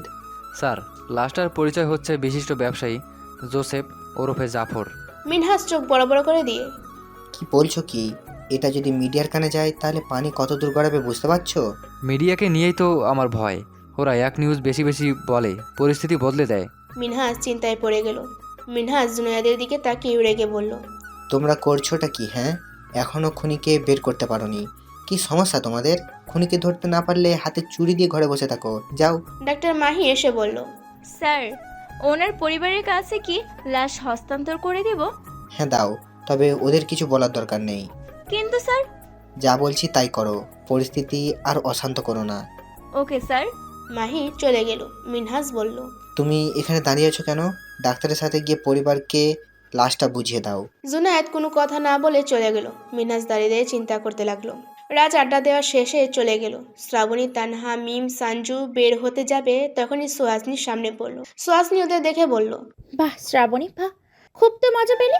তোর কথা আর কি বলবো, তুই তো জানিস শুধু মজা নিতে। দুর্বলের সাথে মজা নেওয়া ছাড়া তোর কি আর কোনো কাজ নাই? তোর কোনো সমস্যা? তানহা, মিম, সঞ্জু হেসে দিয়ে সুহাসিনীকে বলল, তুই আজকে অনেক বড় একটা ভুল করলি। এই ভুলের জন্য তোকে পস্তাতে হবে, এটা আমি তোকে বলে গেলাম। সুহাসিনী কথাটা বলে চলে গেল। শ্রাবণী চিল্লিয়ে বলতে লাগলো, আরে যা, এই শ্রাবণী কখনো পস্তায় না, উল্টো অন্যদের পস্তিয়ে ছাড়ে। সুহাসিনী কিন্তু একটু বেশিই বেড়েছে। ওকেও একটা শিক্ষা দেওয়া উচিত, যাতে আর অন্যের না হয়ে নাক গলাতে আসে। ঠিকই বলেছ, দাঁড়াও ওরও ব্যবস্থা করি। রাজকে দিয়ে আর কখনোই আমাদের সাথে লাগতে আসবে না। চারজনে কথা বলতে বলতে চলে গেল। বিষ্ণু সেই কখন থেকে দীপার জন্য অপেক্ষা করে আছে, কিন্তু দীপার কোনো খোঁজ নেই, এখনও আসার নাম নেই। দোকানদাররা টাকা বের করে রেখেছে চাঁদা দেওয়ার জন্য। লিমন বিষ্ণুকে বলল, দাদা এখানে আর কতক্ষণ থাকবেন, যাবেন না? হ্যাঁ যাব, আর একটু পর। এখানে তো কোনো কাজ নেই, তাহলে কেন আছি? কে বললো কাজ নেই? অনেক বড় একটা কাজ আছে, চুপচাপ দাঁড়িয়ে থাক। লিমন মনে মনে বলল। কি জন্য দাঁড়িয়ে আছো বুঝি না আমি। এই মেয়েটার জন্য কখন সে আসবে কে জানে। আমার বিশ্বন্দর মনটা চুরি করে নিয়ে পালিয়ে বেড়ানো হচ্ছে। লিমন ভাবতে লাগলো, হঠাৎ করে চোখটা সামনে পড়ায় অবাক হয়ে গেল। দোকানদার সবাই একসাথে সামনে দাঁড়িয়েছে। কেউ একজন বলল, দাদা আজকে চাঁদা নেবেন না? আমরা চাঁদার টাকা দিতে এসেছি, কই রাখবো বলেন? বিষ্ণু গাড়ির উপর থেকে নেমে বলল, আপনাদের আর চাঁদা দিতে হবে না। চাঁদা নেওয়ার জন্য আপনাদের সাথে অনেক খারাপ ব্যবহার করেছি, অনেক কষ্ট দিয়েছি, এমনকি আপনাদের গায়ে হাতও তুলেছি। সব কিছুর জন্য আপনাদের কাছে ক্ষমা চাচ্ছি, আমাকে মাফ করে দিবেন। আপনাদের যে কোনো সমস্যার কথা আমাকে বলবেন, আমি আপনাদের সমস্যা দূর করে দিব। বিষ্ণুর এমন কথা শুনে সব দোকানদাররা থ হয়ে গেল, নিজের কানকে বিশ্বাস করাতে পারছে না। সবাই সবার দিকে তাকাচ্ছে, কিন্তু বিষ্ণুর কথা শুনে কেউ খুশি হতে পারলো না। কানাকানি করতে লাগলো একে অপরের সাথে। এটা নিশ্চিত বিষ্ণুর কোনো চালাকি, ও অন্য কিছু করতে পারে। হঠাৎ করে বলছে চাঁদা নিবে না, কিন্তু কেন? বিষ্ণু কি বড় কিছু করতে চলেছে? সবাই একে অপরের সাথে এভাবে কথা বলতে লাগলো। বিষ্ণু হেসে দিয়ে বলল, আপনারা যে যার দোকানে চলে যান, আপনারা নিঃসন্দেহে দোকানদারি করেন, আমি আর আপনাদের জ্বালাবো না, আমার ভয়তেও থাকতে হবে না। বিষ্ণু কথাটা বলে গাড়িতে উঠে চলে গেল। বাজারের লোকজন, দোকানদাররা সবকিছু বিশ্বাস করতে পারছে না। হয়তো বড় কোনো টার্গেট করছে বিষ্ণু। সোহেল সোহাসনিকে কল করলো। সোহাসনি সোহেলকে সবকিছু বলল। সোহেল শুনে অবাক হয়ে গেল। সোহেল বলল, আমাকে আগে কেন কল দিসনি? কল দেওয়ার আগে তো সব ঘটে গেল হুট করেই। না, এরা অনেক বেড়ে গেছে। রকি ঠিক আছে তো? এত বড় অপমানের পর ও কি ঠিক থাকবে? আমি রাতেই ফিরছি, দেখি কি করা যায়। ঠিক আছে। সোহেল কলটা কেটে দিয়ে ভাবতে লাগলো কি করবে। শ্রাবণী বাসায় আসতে মনটা খারাপ হয়ে গেল। মনে মনে চিন্তা করছে, আজকের কাজটা কি ঠিক করেছে? আজকের বিষয়টা একটু বাড়াবাড়ি হয়ে গেল না? রকির সাথে এটা করা কি ঠিক হয়েছে তার? এতক্ষণ তো ভালোই হাসি খুঁজেছিল সবার সাথে। বাসায় আসার পর এমনটা মনে হচ্ছে কেন তার? মনে মনে চিন্তা করে শ্রাবণী চোখটা বন্ধ করে ফেললো। রকির বুকের চিহ্নটা যেন ভেসে উঠল। শ্রাবণীর সাথে সাথে চোখটা খুলে ফেললো। শ্রাবণী মনে মনে বলছে, রকির বুকের চিহ্নটা কিসের? উফ, আজ আমি কেন এত ভাবছি? না, আমাকে গোসলে যেতেই হবে। শ্রাবণী বেডরুমে ঢুকে জামা কাপড় নিয়ে ওয়াশরুমে ঢুকলো। শাওয়ারের নিচে বসে পড়লো। ওর মাথা থেকে রকির কথা যাচ্ছে না। রকির বিষণ্ণ চেহারা যেন ভেসে উঠছে। শ্রাবণী চোখটা বন্ধ করে দুই হাত দিয়ে মাথা চেপে ধরলো। বিষ্ণু লিমনকে সবাইকে নিয়ে চলে যেতে বলল। লিমন সবাইকে নিয়ে চলে গেল। বিষ্ণু বস্তি যেতেই দেখলো দীপা ছোট ছেলে মেয়েদের সাথে খেলছে। বিষ্ণু অবাক হয়ে দীপার দিকে চেয়ে আছে। দীপার চোখটা বিষ্ণুর দিকে গিয়ে পড়লো। বিষ্ণু এক পলক চেয়ে আছে। দীপা বিষ্ণুর সামনে এসে বলল, আপনি এখানে? আমি এদিক দিয়ে যাচ্ছিলাম, দেখলাম তুমি বাচ্চাদের সাথে খেলছো। ও, আমার বাসা ওই যে। বিষ্ণু দীপার বসা দেখলো। বিষ্ণু বলল, তুমি আজ বাজারে যাবে না? না, 3 দিন পর যাব আবার। ও, তা তোমার কি বাচ্চাদের ভালো লাগে? হ্যাঁ ভীষণ, এদের সাথেই আমার সারাক্ষণ পড়ে থাকা। পড়াশোনা করো না? না, ঠিক মতো পেটে জল ভাত জোটে না, আবার পড়াশোনা। ও আচ্ছা, থাকো, আমি যাই, একটু কাজ আছে। ঠিক আছে। বিষ্ণু দীপার সাথে কথা বলে চলে গেল। দীপাকে দেখে মনের ভিতর শান্তি অনুভব হলো। এতক্ষণ যেন মনটা অশান্ত ছিল। রাত 10টা। রাজীব চৌধুরী একটা মিটিংয়ে সবাইকে ডেকেছে জরুরিভাবে। সবাই সময় মতন আসতেই রাজীব চৌধুরী তার কোম্পানির প্ল্যানগুলো বলল। রাজীব চৌধুরী প্ল্যানের কথা শুনে হাকিম বলল, স্যার, এটা তো অন্যায় হবে। আপনি কি বুঝতে পারছেন এতে কত পরিবার মৃত্যুর মুখে পড়বে? এটা আমাদের ব্যবসা, অন্যদের কি হলো না হলো আমরা তা দেখব না। আমাদের ব্যবসায় করে যেতে হবে। সরি স্যার, আপনার সাথে আমি একমত হতে পারলাম না। আপনার এই প্ল্যান আমি মানতে পারলাম না। রাজীব চৌধুরী উঠে দাঁড়িয়ে, কেন মানতে পারবে না? মোটা অঙ্কের টাকা নেওয়ার বেলায় তো আর কম নেও না, তাহলে সমস্যা কোথায়?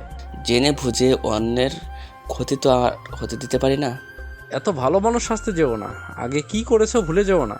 আগে না বুঝে করেছি, তার জন্য অনুশোচনা হয় আমার। আমি এখন জেনে বুঝে কোনোভাবেই একটা পরিবারকে ধ্বংসের মুখে ঠেলে দিতে পারি না। প্রয়োজন পড়লে আমি আপনার সাথে শেয়ারে থাকবো না। তুমি কিন্তু বেশি বুঝছো। Sorry sir. হাকিম কথাটা বলে উঠে চলে গেল। রাজীবের কথায় সবাই রাজি থাকলেও হাকিম দ্বিমত করলো। রাজীবের ভেতরটা ভয় ঢুকে গেল। হাকিম যদি এই কথা সবাইকে বলে দেয় তখন তো আমার কোম্পানির সব নাম ধ্বংস হবে। না, এ হতে দিতে পারি না। রাজীব চৌধুরী ভাবতে লাগলো কি করবে না করবে। রাজকে ফোন করলো রাজীব চৌধুরী। রাজ কলটা রিসিভ করতেই রাজীব চৌধুরী সব কিছু বলল। রাজ সব কথা শুনে বলল, ড্যাডি চিন্তা করো না, হাকিম আঙ্কেল আমার কথা শুনবে, তুমিও তো চিন্তা করো না তো। দেখ, কোনোভাবে যদি ও কাউকে কিছু বলে দেয় তখন কি হবে বুঝতে পারছিস? কাউকে কিচ্ছু বলবে না, আমাকে তো তার ছেলের মতোই ভাবে, আমার কথাতে শুনবে। ঠিক আছে, রাখতেছি। রাজীব কলটা কেটে দিল। অফিসের সবাইকে চলে যেতে বলল। রাজীবের কথা মতো সবাই চলে গেল। রাজীব মাথায় হাত দিয়ে চিন্তা করতে লাগলো। রাত 11টা। দীপা নিজের রুমে ঘুমাচ্ছিল। জানলার ঠকঠকানির শব্দে ঘুমটা ভেঙে গেল। বিরক্ত বোধ করলো দীপা। এই রাতে জানলায় আবার কিসের ঠুকঠায়? দীপা জানলার কাছে গেল। কাঠের জানলার উপর হাত দিয়ে কিসের শব্দ দেখছে। না, তাও শব্দ বেড়েই চলেছে। জানার ওপাশ থেকে কারো চাপা গলা সুর ভেসে আসছে। দীপা বলে কেউ একজন ডাকছে। দীপা অবাক হয়ে গেল। কি ডাকছে? দীপা কৌতূহলী বশত জানলাটা খুলতেই অবাক হয়ে গেল। জানলার ওপাশে বিষ্ণু দাঁড়িয়ে। দীপা অবাক হয়ে বলল, আপনি এত রাতে? তোমাকে দেখতে আসলাম। আমাকে দেখার কি আছে? আপনি এখানে আসছেন কেন? কেউ দেখে ফেললে সমস্যা হবে। কিছু হবে না, তোমাকে দেখতে খুব মন চাচ্ছিল, তাই তোমাকে বিরক্ত করতে আসলাম। দীপা ভ্রুকুচকে বলল, আপনার মতিমতলব তো ভালো ঠেকছে না, সমস্যা কি? আমি নিজেও জানি না, বুকের ভেতরটা কেমন জানি করে, তোমাকে না দেখলে আমার ভালো লাগে না। আপনার মাথা ঠিক আছে তো? এই রাতে একটা মেয়েকে এসব বলতে আসেন? যান এখান থেকে। সত্যি কথা বলছি, তোমার মুখের হাসি আমার মনটা কেড়ে নিয়েছে। দীপা হেসে দিয়ে বলল, ফালতু। দীপা কথাটা বলে জানলাটা আটকে দেয়। বিষ্ণু দীপার মুখে হাসি দেখে মনটা জুড়িয়ে গেল। বিষ্ণু চলে গেল। দীপা খাটের উপর শুয়ে লজ্জা পেতে লাগলো। বিষ্ণুর কথাগুলো যেন কানে বাজছে আর লজ্জা পেতে লাগলো। রাত 1টা। হাকিম নিজের কাজ শেষ করে বাসার দিকে যেতে লাগলো গাড়ি নিয়ে। হঠাৎ করে গাড়ির সামনে একটা গাড়ি এসে থামলো। হাকিমের ড্রাইভার কষে ব্রেক করলো। হাকিম সামনের দিকে ঝুঁকে পড়লো। হাকিম সামনের দিকে তাকাতেই অবাক হয়ে গেল। সামনে গাড়ি থেকে একটা লোক নেমে এসে সামনে দাঁড়ালো। হাকিম গাড়ি থেকে নেমে বলল, কে তুই? এভাবে পথ আটকালি কেন? আমি ফকির, যেখানে যাই তাকে জীবনটা নিয়ে তারে করে দিন নিঃস্ব। হাকিম ফকিরের নাম শুনে ভয় পেয়ে গেল। যে মানুষটার নাম শুনেছে কিন্তু কখনো দেখেনি, আজ তার সামনে হাকিম ঢোক গিলে বলল, কি চাই? ফকির হেসে উঠল। হাকিমের সামনে এসে বলল, তোর জীবন, তোর ওপারের টিকিট কাটা হয়ে গেছে। আমি তোর কি ক্ষতি করেছি? তুই আমাকে মারবে কেন? আমার সব থেকে বড় ক্ষতি তুই করেছিস। ফকির কথাটা বলে হাকিমের পেটে গুলি করে দিল। হাকিম মাটিতে লুটিয়ে পড়ল। হাকিমের ড্রাইভার গাড়ি থেকে নেমে পালাতে যাবে, ফকির ড্রাইভারকে গুলি করে দিল। 7 দিন পর বিষ্ণু দাদা দীপার সামনে পুরো স্তব্ধ হয়ে দাঁড়িয়ে রইল। প্রশাসনের লোকজন খবর পেয়ে ঘটনাস্থলে আসলো। জুনায়েদ গাড়ি থেকে নেমে হাকিম আর ড্রাইভারের লাশ পড়ে থাকা দেখে আইডিয়া করতে লাগলো কিভাবে মারা হয়েছে। মিডিয়ার লোকও চলে এসেছে খবর পেয়ে। জুনায়েদ মনে মনে বলছে, এই মিডিয়াগুলো খবর পায় কোথা থেকে? এত রাতেও চলে এসেছে। জুনায়েদ লাশ দেখা শেষে লাশগুলোকে মর্গে পাঠানোর জন্য বলল। জুনায়েদের কথা মতো লাশগুলো নিয়ে গাড়িতে উঠিয়ে নিয়ে চলে গেল। জুনায়েদের সামনে মিডিয়ার লোক দাঁড়িয়ে পড়ল। রিপোর্টার সুমাইয়া বলল, স্যার, এই খুনের পিছনে রহস্য কি জানতে পেরেছেন? সবই যদি জানতে পারতাম আগে থেকে, তাহলে আর এই ব্যক্তিটাকে মরতে হতো না, আমরা বাঁচিয়ে নিতাম। কিন্তু স্যার, তাকে কেন মারা হলো? তার কোনো শত্রুপক্ষ মেরেছে? দেখুন, আগ বাড়িয়ে কোনো কিছু বলা ঠিক না। তদন্ত করে আমরা যেটা পাবো তা আপনাদের জানাবো। স্যার, একের পর এক খুন হচ্ছে, এর পিছনে আসল কোনো কারণ রয়েছে? কী কারণে এই খুনগুলো হচ্ছে তা সবার সামনে শীঘ্রই সামনে আনা হবে, তবে শাস্তির হাত থেকে কেউ বাঁচতে পারবে না। জুনায়েদ গাড়িতে উঠে চলে গেল। মিডিয়ার লোক তাদের মতন করে নিউজ করতে লাগলো। সকাল 8টা। রাজীব চৌধুরীর সামনে দাঁড়িয়ে। আজকের নিউজ দেখেছো? না, কেন? হাকিমকে কারা জানি মেরে ফেলেছে। রাজীব চৌধুরী উঠে দাঁড়িয়ে অবাক হয়ে বলল, বলছিস কি? ও তো কাজ শেষ করে বাসায় গেল, এর ভেতর কে মারলো? জানি না। রাজীব চৌধুরী ফোনটা বের করে কল করলো একজনকে। তার থেকে জেনে রাজীব চৌধুরী বাসা থেকে বের হতে যাবে, তখন রাজ বলল, কোথায় যাচ্ছ? হাসপাতালে হাকিমকে আনতে। আমিও যাব। মিডিয়া প্রশাসন আছে ওখানে, ওদের কাজ তো শুধু মানুষের উল্টোপাল্টা প্রশ্ন করে মানুষদের উস্কানি দেওয়া। ঠিক আছে, চল। রাজা রাজীব চৌধুরী বাসা থেকে বের হয়ে গাড়িতে উঠল। গাড়ি চলতে শুরু করলো। হাসপাতালে হাকিমের পরিবার সবাই চলে আসছে, সবাই কান্নায় ভেঙে পড়েছে। মিডিয়ার লোক তাদের আহাজারি নিউজ করছে, পরিবারের কাছে অনেক কিছু জিজ্ঞাসা করলো, কিন্তু কেউ জানে না তার কোনো শত্রু আছে কিনা, তার সাথে এমনটা হলো কেন, কিছুই জানে না। কমিশনার মিনহাজ হাসপাতালে এসে জুনায়েদের সামনে দাঁড়িয়ে, কি করছোটা কি? এভাবে চলতে থাকলে তো আমাদের বদনাম হবে। মিডিয়ার লোক তো আমাদের পেঁচিয়ে অযথা হেনস্থা করবে। যত দ্রুত পারো আসামিকে ধরার ব্যবস্থা করো। আমরা অভিযান চালিয়ে যাচ্ছি, খুব শীঘ্রই আসামি ধরা পড়বে। শীঘ্রটা কবে আসবে? একের পর এক মার্ডার হচ্ছে, কিন্তু কাউকে ধরতেই পারছ না। আমার উপর ভরসা রাখুন, আমি আসামিকে ধরে ফেলবো। হাসপাতালের সামনে রাজীব চৌধুরী গাড়ি আসতেই মিডিয়ার লোক এগিয়ে আসলো। রাজীব চৌধুরী রাজগাড়ি থেকে নামলো। মিডিয়ার লোক কিছু জিজ্ঞাসা করলো, কিন্তু রাজ বলল, দেখুন, আমাদের কিছু বলার মতো ভাষা নেই। তার কাছের মানুষটাকে যারা এভাবে মারলো তাদের আইনের আওতায় এনে কঠিন বিচার চাই। রাজ এটুকু বলে রাজীব চৌধুরীকে নিয়ে চলে গেল সামনের দিকে। হাকিমের পরিবারকে রাজের চৌধুরী সান্ত্বনা দিতে লাগলো। সকাল 10টা। ভার্সিটিতে শ্রাবণী না আসলেও রকি আসলো না। শ্রাবণী আড্ডা দিতে লাগলো সবার সাথে। তানহা বলল, আজকে মনে হয় না রকি আর সুহাসিনী ভার্সিটিতে আসবে। সঞ্জু হেসে দিয়ে বলল, আসবে কোন মুখে? শ্রাবণী গতকাল যা করেছে তাতে তো আর মুখ দেখানোর উপায় নেই। কেন, আজকেও আসেনি? না। তানহা, মিম, সঞ্জু, শ্রাবণী কথা বলতে লাগলো। জুনায়েদ রাজীবকে দেখে ডেকে নিয়ে পাশে দাঁড়ালো। স্যার, আপনার কি কাউকে সন্দেহ হয়? তেমন তো কাউকেই হয় না। ও তো রাতেও অফিসে আমার সাথে একটা প্রজেক্ট ফাইনাল করছিল। আমি মিটিং শেষ করে বাসায় চলে আসি। সকালেই জানতে পারলাম ওকে খুন করা হয়েছে। আপনার যদি কাউকে সন্দেহ লাগে বলুন, আমরা তাকে খুঁজে বের করব। তেমন কাউকে তো দেখি না। রাজ এসে বলল, ড্যাডি চলো, আঙ্কেলে লাশ দিয়েছে। রাজীব চৌধুরী চলে আসলো রাজকে নিয়ে লাশের সামনে। গায়েতে লাশ উঠিয়ে নিয়ে সবাইকে নিয়ে চলে গেল। মিনহাজ জুনায়েদের সামনে দাঁড়িয়ে বলল, তুমি কি কোনো কিছু আন্দাজ করতে পারছো? কি স্যার? আরিফ সাহেব আর হাকিমের খুনটা কিন্তু একজনই করেছে। তাহলে কি রাজীব চৌধুরী এর সাথে জড়িত? হ্যাঁ, আমার কানে যতদূর খবর আসছে রাজীব চৌধুরীর সাথে হাকিমের মতো দ্বিমত হয়। স্যার, আমাদের কাছে তো কোনো প্রমাণ নেই, কিভাবে তার বিরুদ্ধে পদক্ষেপ নেব? মিনহাজ সামনের দিকে এগিয়ে বলে উঠল, মাস্টার মাইন্ডের সাথে মাস্টার মাইন্ড গেম খেলতে হবে, তাহলেই তো মিলবে খেলাটা। কি করবেন স্যার? মিনহাজ জুনায়েদের বাহুতে হাত দিয়ে। সময় হলে জানতে পারবে। মিনহাজ গাড়িতে উঠে চলে গেল। জুনায়েদ অবাক হয়ে মনে মনে বলছে, কি করতে চলেছে স্যার? ভার্সিটি শেষে শ্রাবণীরা চলে গেল, কিন্তু রকিকে কোথাও দেখলো না। বিষ্ণু দাদা দীপার আশেপাশে ঘুরতে থাকে। বিষ্ণু দাদার সাথে দীপার প্রেম হয়ে যায়। পরের দিন শ্রাবণী ভার্সিটিতে আসলো, কিন্তু রকিকে কোথাও দেখতে পেল না। শ্রাবণীর যে রকির সাথে অনেক কথা আছে, সুহাসিনীকেও দেখছে না। রকি নিজেকে রুমবন্দি করে রেখেছে। সেদিনের ঘটনা যেন স্বাভাবিকভাবে নিতে পারল না। রাজীব চৌধুরী তার প্রজেক্টের ছক আঁকতে লাগলো। বিষ্ণুর সাথে দীপা ঘুরতে যায়। বিষ্ণু আর দীপার প্রেমটা অনেক বেড়ে যায়। রাত বিরাত বিষ্ণু দীপাকে দেখার জন্য চলে আসে। এভাবে কেটে গেল 7 দিন। 7 দিন পর দীপা বিষ্ণুকে ইমার্জেন্সি ভাবে আসতে বলল। একটা ফাঁকা জায়গায় দাঁড়িয়ে আছে বিষ্ণু, আর বিষ্ণুর মুখোমুখি দীপা দাঁড়িয়ে আছে। দীপা বলল, তোমার সাথে আমার আর সম্পর্ক রাখা সম্ভব না। তুমি আমাকে ভুলে যাও, আমাকে ক্ষমা করো। বিষ্ণু দীপার মুখে এমন আচমকা কথা শুনে পুরো স্তব্ধ হয়ে গেল। তুমি মজা করছো, সিরিয়াস বিষয় নিয়েও? হ্যাঁ, আমি কোনো মজা করছি না। তোমার সাথে আমার এই সম্পর্ক রাখা সম্ভব না। কি বলছো তুমি এগুলো? আমি কি করেছি বলো? তুমি একজন মস্তান খুনি। আমি আগে জানলে তোমার সাথে কখনোই সম্পর্কে জড়াতাম না। আমার ভুল হয়ে গেছে। বিষ্ণু দীপার হাত ধরে বলে, দেখো, তোমাকে ভালোবাসার পর থেকে আমি ভালো হয়ে গেছি। আমি কোনো মাস্তান না, তুমি এমনটা করো না। দীপা হাতটা ছটকা মেরে, তুমি ভুল বলছো আমাকে। ভুল না, ঠিকই বলেছি। বস্তির সবাই বলা বলি করছে আমি শেষে কিনা একজন মস্তানের সাথে প্রেম করেছি, যে আমাকে ইউজ করে ছুঁড়ে ফেলে দিবে। বিশ্বাস করো দীপা, তুমি যা শুনেছো সবই ভুল। আমি সত্যিই তোমাকে অনেক ভালোবাসি। আমি তোমাকে দেখার পর থেকে মাস্তানি ছেড়ে দিয়েছি। আমি ভালো হয়ে গেছি। তুমি আমাকে ভালোবাসো না, ভালোবাসো আমার শরীরকে। আমার শরীরের স্বাদ দেওয়া হয়ে গেলেই ছুঁড়ে ফেলতে দ্বিতীয়বার ভাববে না। আমাকে দয়া করে আর ডিস্টার্ব করবে না। তোমার মতো মস্তানের সাথে আমার যায় না। আমাকে ছেড়ে যেও না, তোমাকে ছাড়া আমি থাকতে পারবো না। আমাকে একটিবার সুযোগ দাও। দীপা বিষ্ণুকে অনেক কিছু বলে চলে যায়। বিষ্ণু ঠায় দাঁড়িয়ে থাকলো, মুখ দিয়ে যেন কথা বের হচ্ছে না। আকাশটা মাথায় যেন ভেঙে পড়লো। পায়ের তলা থেকে মাটি সরে গেল। বিষ্ণুর চোখ বেয়ে পানি ঝরতে লাগলো। বিষ্ণু বসে পড়ে কেঁদে দেয়। দীপা, আমি সত্যি ভালো হয়ে গেছি।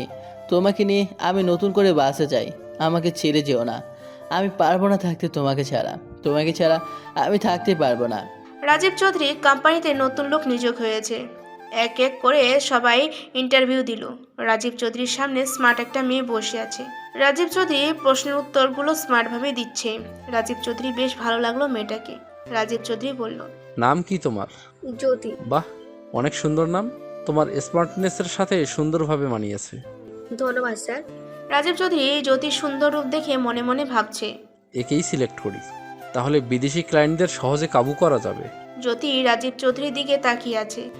রাজীব চৌধুরী জ্যোতির দিকে তাকিয়ে, তুমি পারবে তো কাজ করতে? হ্যাঁ স্যার পারবো, চাকরিটা আমার অনেক প্রয়োজন। তোমাকে কিন্তু অনেক সময় দেশের বাইরে যেতে হবে, পারবে তো? হ্যাঁ স্যার পারবো। তাহলে কাল থেকে জয়েন করে ফেলো।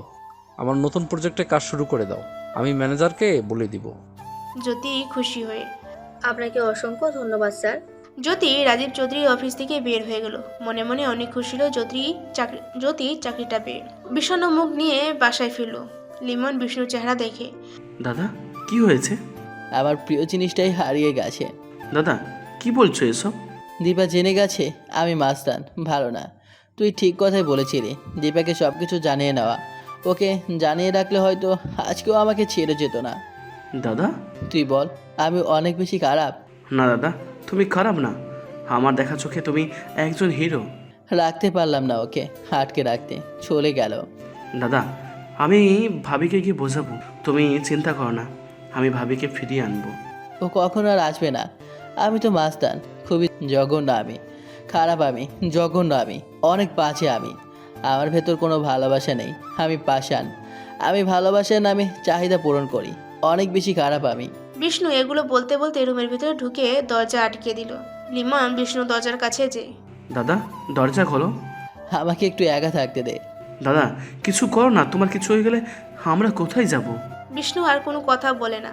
লিমন দরজার কাছে দাঁড়িয়ে থাকে। রাত 12টা দীপা রুমের জানলার কাছে যে আস্তে আস্তে দীপা দীপা বলে ডাকতে থাকে বিষ্ণু। কোনো সারা শব্দ বিষ্ণু পায় না। বিষ্ণু বলল, একটিবার জানালাটা খোলো, তোমাকে একটিবার দেখে চলে যাব। তোমাকে না দেখলে আমার ভালো লাগে না, একটিবার খোলো। বিষ্ণু দীপার কোনো সারা শব্দ না পেয়ে দীপার বাসার দরজার সামনে গেল। দরজার দিকে তাকাতেই বিষ্ণু অবাক হয়ে গেল। দরজায় তালা ঝুলছে। বিষ্ণু দরজার কাছে যে তালাটা ধরে চিৎকার করে, দীপা। বিষ্ণু চিৎকার শুনে বস্তির লোকজন বেরিয়ে আসলো। লিমন দৌড়ে এসে বিষ্ণুকে ধরে। দাদা কি হয়েছে? আমাকে ছেড়ে চলে গেছে, দেখ তালা চলছে। লিমন বিষ্ণুকে বুঝাতে লাগলো। বস্তির লোকজন বিষ্ণুর কাণ্ড দেখে কিন্তু কারো সাহস হচ্ছে না বিষ্ণুকে কিছু বলবে। লিমন বিষ্ণুকে ধরে নিয়ে যেতে লাগলো। রাত 2টা আবাসিক হোটেলের 5 তলায় একটা রুমে একটা লোক একটা মেয়ে নিয়ে মজা মস্তি করছে মদ খেয়ে। ভেতর গান বাজছে, মেয়েটা গানের তালে নাচছে। লোকটা মেয়েটার শরীরে হাত দিয়ে যেখানে সেখানে স্পর্শ করছে নাচার তালে তালে। এক পর্যায়ে মেয়েটাকে জড়িয়ে ধরে বিছানায় শুয়ে পড়লো। মেয়েটার গলায় মুখে কিস করতে লাগলো। মেয়েটা উত্তেজনায় লোকটার পিঠ খামচি মেরে ধরছে। লোকটা মেয়েটাকে আদর করতে লাগলো। ঠিক তখনই লোকটার গলায় কেউ দড়ি ধরে ফাঁস দেয়। মেয়েটা চোখ বন্ধ করে উপভোগ করছে। লোকটা মুখ দিয়ে কোনো সারা শব্দ বের হচ্ছে না। হাত দিয়ে দড়ি ধরে নিজেকে বাঁচানোর চেষ্টা করছে। উল্টো হওয়ার কারণে পেরে উঠছে না। মেয়েটার চোখ খুলতে চিৎকার দিয়ে ওঠে। ততক্ষণে লোকটা জিভ বের করে দিয়েছে। মেয়েটা উঠতে পারে না। লোকটা মেয়েটার শরীরের উপর থাকার কারণে। ভোর 6টা হোটেলের ক্লিনার বয় ফ্লোর ক্লিন করতে করতে দরজার কাছে এসে দেখলো দরজা খোলা। ক্লিনার বয় দরজা দিয়ে ভিতরের দিকে চোখ পড়তেই চিৎকার দিয়ে উঠল। ক্লিনার বয় দ্রুত হোটেল ম্যানেজারকে ডেকে নিয়ে আসে। হোটেল ম্যানেজার চলে আসে। হোটেল ম্যানেজার রুমে ঢুকে ভিতরে দেখলো নগ্ন 2 শরীর ফ্যানের সাথে ঝুলছে। চেহারা শরীরের দিকে তাকানোর মতন অবস্থা নেই, ভয়ঙ্কর দেখতে। ম্যানেজার সাথে সাথে পুলিশকে সব বলে ইনফর্ম করলো। আশপাশের রুমে লোকজন বেরিয়ে আসলো। বেশ আতঙ্ক তৈরি হয়ে গেল। কেউ কেউ তো চলে যেতে চাচ্ছে ভয়ে, কিন্তু ম্যানেজার বলছে পুলিশ না আসা পর্যন্ত কেউ কোথাও যেতে পারবে না। কিছুক্ষণ পর পুলিশ চলে আসলো। মিডিয়ার লোকও চলে আসলো। জুনায়েদ সোর্স নিয়ে 5 তলায় চলে আসলো। রুমের ভিতরে ঢুকে নগ্ন অবস্থায় ঝুলতে দেখে মহিলা আর পুলিশ কনস্টেবল ওদের নামিয়ে চাদর দিয়ে ঢেকে দিল। শরীরে যেভাবে আঘাত করেছে দেখলে শিউরে ওঠার মতন অবস্থা। জুনায়েদ ম্যানেজারকে জিজ্ঞাসা করলো। ম্যানেজার ক্লিনার বয়কে দেখিয়ে দেয়। কে মেরেছে কে ছিল কেউ কিছু বলতে পারলো না। জুনায়েদ যে হোটেলের সিসি ক্যামেরা চেক করলো। এই রুমে কাউকে ঢুকতে বা বেরোতে দেখেনি। লাশ দুটো নিয়ে গাড়িতে উঠালো। জুনায়েদ ম্যানেজারকে বলল, আমি যতক্ষণ না বলবো ততক্ষণ যেন এখানে থাকা গেস্টরা না যায়। তদন্ত চলবে, জিজ্ঞাসাবাদ হবে তারপর। জুনায়েদ নিচে নামলো। মিডিয়ার লোক তাকে ঘিরে ধরলো। সুমাইয়া প্রশ্ন করলো, স্যার কিভাবে খুন হলো? কে খুন হয়েছে? কোনো পরিচয় পেয়েছেন? হোটেল মালিক জামশেদ। সবাই অবাক হয়ে গেল। জুনায়েদ গাড়িতে উঠে চলে গেল। সকাল 10টা। সোহেল ভার্সিটিতে আসতে শ্রাবণী সোহেলের সামনে দাঁড়িয়ে। ভাইয়া, রকি কোথায়? কেন? ওকে দিয়ে কাজ কি তোমার? ওকে অপমান করেও কি শান্তি পাওনি? ভাইয়া সরি, আমি বুঝতে পারিনি আমার এইটুকুর জন্য রকি এতটা কষ্ট পাবে। আমি সব কিছু রাগ জেদে বসে করেছিলাম। আমি রকির কাছে মাপ চেয়ে নিব। পাশ থেকে সুহাসিনী বলল, মজা নিচ্ছিস? শ্রাবণী সুহাসিনীর দিকে তাকিয়ে। মজা না, আমি ওর কাছে মাপ চেয়ে নিব। ও ভার্সিটিতে আসুক। আমি চাই না আমার জন্য ওর জীবনটা শেষ হয়। ও হলেই আছে। শ্রাবণী হলের দিকে গেল। তানহা সোহেলের সামনে দাঁড়িয়ে। আমার কাছে না এইবারের ফিসটা নেই, বাবা ম্যানেজ করতে পারিনি। তুই যদি... আমি কোনো কিছু দিতে পারবো না, বিশেষ করে তো তোদের। তোরা যা করছিস কম না, অনেক করেছিস। তোরা আমার বন্ধুদের কাতারে পড়িস না। সোহেল কথাটা বলে চলে গেল। তানহা মাথা নিচু করে দাঁড়িয়ে রইল। জ্যোতি ম্যানেজারের কথা শুনে ম্যানেজারের দিকে তাকিয়ে পড়ল অবাক হয়ে। জুনায়েদ কপালে হাত দিয়ে গভীর চিন্তায় পড়ে গেছে। এমন অদ্ভুত মার্ডারগুলো করছে কে? কোনো প্রমাণই তো পাচ্ছি না। যে মেরেছে সে তো মাইন্ড মাস্টার। মাথার তীক্ষ্ণ বুদ্ধিতে ঠান্ডা মাথায় খুনগুলো করছে। তাড়াহুড়ো ছাড়া নির্ভয়ে কিভাবে মার্ডার করছে? আড়ালে আছে কে? কে এই খুনি? আমাকে খুঁজে বের করতেই হবে। খুঁজে বের করতে না পারলে আমাদের জন্য বড় ব্যর্থতা হবে। জুনায়েদের ভাবনার মধ্যে জুনায়েদের ফোনটা বেজে উঠল। ডক্টর মাহি কল করেছে। জুনায়েদ কল রিসিভ করার পরে। সেই খুন করেছে, কিন্তু কোনো ক্লু পাওয়া যায়নি। মাহি অবাক হয়ে বলল, আপনি বুঝলেন কি করে? লাশের যে অবস্থা করেছে তাতে তো বোঝারই কথা। এর আগের দুটোর চেয়ে ভয়ানক। হ্যাঁ, আপনারা কি কাউকে সন্দেহ করেন? তেমন কাউকে চোখে পড়েনি। ঠিকমতো চোখ কান খোলা রাখলে অবশ্যই পাবেন। মাহি কলটা কেটে দিল। জুনায়েদ মাহির এমন কথা আর মানে বুঝল না।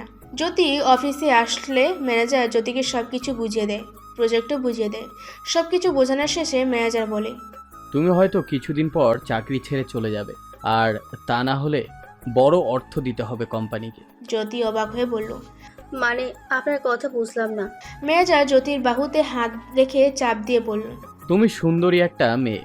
আমি চাই না তুমি অন্যদের মতো শিকার হও। তুমি যদি আমার কথা শোনো তাহলে আমি তোমাকে এই বিপদ থেকে বাঁচাতে পারি। জ্যোতি কিছুটা সরে গিয়ে বলল, করছেন কি আপনি? আপনার নামে আমি বসের কাছে নালিশ দেব। ম্যানেজার হেসে দিয়ে বলল, কোনো লাভ হবে না, বরং তুমি আরও বিপদে পড়বে। সমস্যা নেই, বিপদে পড়ে আমার কাছে এসো। ম্যানেজার শয়তানি একটা হাসি দিয়ে চলে গেল। জ্যোতি ম্যানেজারের মতলব ভালো ঠেকছে না। ম্যানেজার বদমাস। বসকে জানানো কি এখন ঠিক হবে কি না, নাকি কিছুদিন পর জানাবে? প্রমাণ ছাড়া তো আর কেউ বিশ্বাস করবে না। অফিসে ঢুকতে গিয়ে অনেকে তো সাবধান করেছে, তুমি সুন্দরী স্মার্ট মেয়ে, ম্যানেজার থেকে দূরে থেকো, ম্যানেজারের ফাঁদে পা দিও না। জ্যোতির মনের ভিতর সংশয় দেখা দিল। শ্রাবণী হলে এসে সোজা রুমের ভিতরে ঢুকে গেল। রকি শ্রাবণীকে দেখে উঠে বসলো। রকি অবাক হয়ে শ্রাবণীর দিকে তাকিয়ে রইল। শ্রাবণী রকির সামনে বসে বলল, সমস্যা কি? ভার্সিটিতে আসো না কেন? রকি কোনো কথা বলল না। শ্রাবণী বলল, সেদিনের জন্য সরি, আমি বুঝতে পারিনি এতটা কষ্ট পাবে।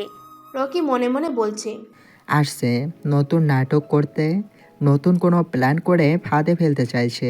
রকি কথা বলছে না দেখে শ্রাবণী রেগে গিয়ে বলল, কথা বলছিস না কেন? ভাব বেড়ে গেছে। দেখ, তুই আমাকে চিনিস না। তোর এই ভাব কিন্তু আমি এক্ষুনি বের করে দিব। এখানে আসছেন কেন আপনি? ওঠ, গুছিয়ে নে, ভার্সিটিতে যাবি। কেন, আবার অপমান করার জন্য? শ্রাবণী রকির মাথায় গুঁতো মেরে বলল, ছোটবেলার সেই অভ্যেসটা তোর গেল না, সেই রাগ জমিয়ে রাখিস। রকি শ্রাবণীর কথায় থথ মতো খেয়ে বলল, মানে? মানে তুই বুঝতে পারছিস না? একদম নাটক করবি না, আমি তোকে চিনেছি। শ্রাবণীর কথাটা বলে রকির টি শার্ট ধরে টান মেরে নিচের দিকে নামিয়ে বুকে হাত দিয়ে বলল, এই সেই দাগ, আমি তোকে ইট মারছিলাম, তোর বুক কেটে গিয়েছিল। রকি অবাক হয়ে গেল। শ্রাবণীকে সরিয়ে দিয়ে উঠে দাঁড়িয়ে বলল, ছেলেদের হলে এসে কি লাগাইছেন? মানুষ কি ভাববে? যান আপনি। রকি উঠে রুম থেকে বের হতে যাবে, শ্রাবণীর হাতের কাছে পাথরের মতন কিছু পেল, সেটা ধরে ছুঁড়ে মারল। রকির পিঠে গিয়ে লাগলো। রকি পিছনে তাকিয়ে বলল, সমস্যা কি আপনার? তোকে সমস্যা বোঝাচ্ছি, দাঁড়া। রকি আর না দাঁড়িয়ে চলে গেল। শ্রাবণী উঠে এসে বাইরে দেখলো রকি অনেক দূরে চলে গেছে। শ্রাবণী পিছন থেকে রকিকে ডাকতে লাগলো, সঞ্জু আর তানহা প্রিন্সিপালের কক্ষের সামনে দাঁড়িয়ে অনুমতি নিয়ে ভিতরে ঢুকলো। প্রিন্সিপাল আমির বলল, কি সমস্যা বলো? আচ্ছা, আমাদের আর তানহার ফিসটা যদি এবারের জন্য ছাড় দিতেন অনেক উপকার হতো। কেন তোমাদের বাসায় জানাওনি ফিসের কথা? হ্যাঁ, স্যার জানিয়েছিল, কিন্তু পরিবারের হাতে এখন টাকা নেই, দিতে পারছে না। স্যার, আপনি যদি আমাদের টাইম দিতেন তাহলে আমরা ফিসটা দিয়ে দিতে পারবো। আপনার অনুমতি ছাড়া আমরা পরীক্ষাটা দিতে পারবো না। আমির বসা থেকে উঠে এসে সঞ্জু আর তানহার পিছনে দাঁড়িয়ে ওদের দুজনের কাঁধে হাত দিল। ফ্যামিলি সমস্যা নাকি টাকা নিয়ে এসে আনন্দ মাস্তি করেছো? সঞ্জু তানহা অস্বস্তি বোধ করে বলল, না স্যার, আপনি চাইলে আমাদের পরিবারের সাথে কথা বলে দেখতে পারেন। আমির ওদের দুজনের কাঁধে চাপ দিয়ে, কথা বলার কি আছে, তোমরা দুজন আমাকে খুশি করে দাও, আমি তোমাদের ফিস মাফ করে দেবো, এমনকি পরীক্ষায় সবার প্রথম থাকবে। তানহা আর সঞ্জু দুজনে উঠে দাঁড়িয়ে বলল, মানে স্যার? মানে হচ্ছে তোমাদের দুজনকে আমার সাথে এক রাত থাকতে হবে। সঞ্জু আর তানহা চোখ বড় বড় করে দিয়ে বলল, স্যার, কি ভাবছেন আপনি এগুলো? যদি আমার কথায় রাজি থাকো তাহলে তোমরা সব পাবে, আর না থাকলে টাকা এনে জমা দাও। ভেবে দেখো বিষয়টা, তারপর আমাকে জানিও কি করবা। তানহা সঞ্জু বুঝতে বাকি নেই আমির কি বলতে চাচ্ছে। কোনো কিছু না বলে কক্ষ থেকে বের হতে যাবে, তখন আমির বলল, ভেবে দেখো, অনেক সুবিধা পাবে। আর হ্যাঁ, এই কথা বাইরে যেন কেউ না জানে, তাহলে তোমাদের দুজনের জীবন চিরতরে নষ্ট করে দেব। সঞ্জু আর তানহা মাথা নাড়িয়ে বের হয়ে গেল। বিকাল 8টা, জ্যোতিকে নিয়ে প্রজেক্টের সামনে আসলো রাজীব চৌধুরী। রাজীব চৌধুরী জ্যোতিকে দেখিয়ে দিয়ে বলল, এইখানকার সম্পূর্ণ দায়িত্ব তোমার। ভবন তৈরিতে ঠিকমতো খেয়াল রাখবে। আমাদের কিন্তু অনেক ক্লায়েন্ট কোনো প্রকার অভিযোগ যেন না দিতে পারে। আপনি চিন্তা করবেন না স্যার, কেউ কোনো অভিযোগ দিতে পারবে না। তাহলে কাজে লেগে পড়ো, আমাকে প্রতিটা কাজের আপডেট দিবা। Yes ma'am. তাহলে আজ যাওয়া যাক, আগামীকাল সময় মতো চলে এসো। ঠিক আছে স্যার। রাজীব চৌধুরী আর জ্যোতি চলে গেল। সন্ধ্যা 6টা, রকি রুমের ভেতর বসে আছে। সোহেল এসে বলল, টি শার্ট আর প্যান্টটা বদলিয়ে নে। রকি সোহেলের দিকে তাকিয়ে বলল, কেন? যা বললাম কর। আমি বাইরে যাব না। সোহেল রকিকে গরম দেখিয়ে বলল, সিনিয়রদের মুখে মুখে কথা বলিস কেন? যা বলছি তাই কর, আর একটাও কথা বলবি তো রুম থেকে বের করে দিব একবারে। রকি সোহেলের এমন কথা শুনে ভয় পেয়ে গেল। রকি চুপ হয়ে গেল। সোহেলের কথা মতো রকি ড্রেস চেঞ্জ করে ফেললো। সোহেল রকিকে নিয়ে লেকের পাড়ে গেল। সুহাসনি রকিকে দেখে বলল, কি রে, ঘরের কোনায় বউ হয়ে গেলি কেন? বউ হব কেন? বউ নয় তোকে, ভার্সিটিতে আসিস না, সারাদিন রুমের ভেতর পড়ে থাকিস, বের হোস না। তুই জেনে শুনে এসব কথা বলছিস? দেখ, তোর তো দোষ ছিল না, তাই বলে তুই এইভাবে নিজেকে আড়াল করে ফেলবি? তা কি করে হয়?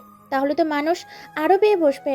সুহাসিনী কিন্তু কথাটা খারাপ বলেনি, তোকে অনেক বুঝিয়েছি, শুনলে না। শ্রাবণী পিছনে দাঁড়িয়ে বলল, কি কথা হচ্ছে এখানে? সোহেল রকি সুহাসনি শ্রাবণীর দিকে তাকিয়ে দেখলো। সোহেল বলল, গাধাকে হাজার বোঝালেও বোঝে না কখনো। গাধা তো গাধাই থাকে, ওরা আর কি বুঝবে? আমাদের ভেতরে একটা গাধা আছে। কে? এই যে রকি গাধা। সবাই হেসে দিল। ভাইয়া, এবার কিন্তু একটু বেশি বেশি হয়ে যাচ্ছে। ও তো ছোটবেলা থেকেই গাধা, ছোটবেলায় কত মেরেছি ওকে। ওর এমন কোনো জায়গা নেই যে ওকে খামচি দিই নাই। সোহেল আর সুহাসনি শ্রাবণের দিকে অবাক হয়ে চেয়ে পড়ল। রকি বলল, কি ভুলভাল বকছেন আপনি? ছোটবেলায় আপনার সাথে কি আমার পরিচয় ছিল নাকি? আপনার মাথায় গোলমাল আছে কোনো? কি যা তা বলছেন? শ্রাবণী রকির দিকে রাগীভাবে তাকিয়ে বলল, শুরু করে দিলি তো, আমি রাগলে কিন্তু তোকে কামড়ে দিব, ছোটবেলার মতো বলে দিলাম। রকি হা হয়ে যায় শ্রাবণীর কথা শুনে। সোহেল বলল, তুই ওকে চিনিস নাকি? চিনি মানে হাড়ে হাড়ে চিনি, ও কত বড় শয়তান। রকি উঠে দাঁড়িয়ে বলল, আমি একটু আসছি। রকি কথা বলে চলে গেল। সোহেল রকিকে কিছু বলার আগে চলে গেল। শ্রাবণী হেসে দিল। লেকের পাড়ে সঞ্জু আর তানহা বসে বসে কথা বলতেছিল। রকি ওদের কথা শুনে পিছনে দাঁড়িয়ে যায়। সঞ্জু বলে, এখন এতগুলো টাকা কোথায় পাবো? আগে তো সোহেলের থেকে নিতাম, পরে দিতে গেলেও নিত না, কিন্তু আজ আমরা আমাদের ভুলের জন্যই ওর থেকে টাকা নিতে পারলাম না। সোহেলকে বুঝিয়ে বলি চল না, তা না হলে টাকা না দিতে পারলে নিজের ইজ্জত আর বাঁচাতে পারবো না। কোনো কাজ হবে না বলে কেন যে রকির পিছনে লাগতে গেলাম? আমাদের স্যারের কথায় রাজি হয়ে যাওয়া ছাড়া কোনো উপায় নেই। তাই বলে তাকে আমাদের ইজ্জত দিয়ে দিব? একটা রাতেরই তো ব্যাপার, তা না হলে আমাদের অনেক বড় ক্ষতি হয়ে যাবে। একটা রাত বলছিস যে সুযোগ পেলে আমাদের রোজ ডাকবে, তখন জেনে বুঝে আগুনে পা দিতে চায় না, দরকার হলে পড়বো না। তুই না গেলে না যা, আমি যাব। তুই কি পাগল হয়ে গেলি? হ্যাঁ, মা বাবা এত কষ্ট করে এই পর্যন্ত টেনে নিয়ে আসছে, এখন যদি থেমে যাই তাহলে তাদের স্বপ্ন পূরণ হবে না। আমি না হয় সবকিছু পরিস্থিতির শিকার বলে মনে করে নিব। তানহা কথাটা বলে চোখ মুছতে মুছতে উঠে দাঁড়িয়ে চলে গেল। রকি আড়াল হয়ে গেল। সঞ্জু তানহার পিছে পিছে যাচ্ছে। রাত 11টা। সোহেল হলে ফিরে রুমে দেখলো রকি নেই। লেকের পাড়ে থেকে বলল আসছি, আর আসার নামই নেই। সোহেল রকিকে ফোন দিল। রকি কলটা রিসিভ করতে সোহেল বলল, কই তুই? ভাইয়া, আমি তো বন্ধুর বাসায় আসছি। বন্ধুর মা হঠাৎ অসুস্থ হয়ে পড়েছে, আমি ডাক্তার নিয়ে ওদের বাসায় আসছি। বলে তো যাবি, রাতে কি ওখানে থাকবি? হ্যাঁ, বন্ধুর হঠাৎ কল পেয়ে দ্রুত চলে আসছি, তো খেয়াল ছিল না। ঠিক আছে। সোহেল কলটা কেটে দিয়ে রুমের দরজা দিয়ে বিছানায় শুয়ে পড়ল। রাত 3টা। গেস্ট হাউসে রকমারি লাইটগুলো জ্বলছে। আমির হাতে ড্রিঙ্কস 1 গ্লাস নিয়ে ড্রিঙ্ক করছে। সামনে দাঁড়িয়েছে একটা মেয়ে, আমিরের শিকার। আমির উঠে দাঁড়িয়ে মেয়েটার বুকের ওড়না টান মেরে সরিয়ে দিয়ে বলল, আমার চোখ যার উপরে পড়ে সে আমার হাত থেকে রক্ষা পায় না, আমি তাকে ভোগ করে ছাড়ি। আমির ড্রিঙ্কস মেয়েটার জামার ভেতর ঢেলে দেয়। মেয়েটার চোখ বন্ধ করে নেয়। নিজ ইচ্ছায় এসেছে আমিরের কথায় রাজি হয়ে।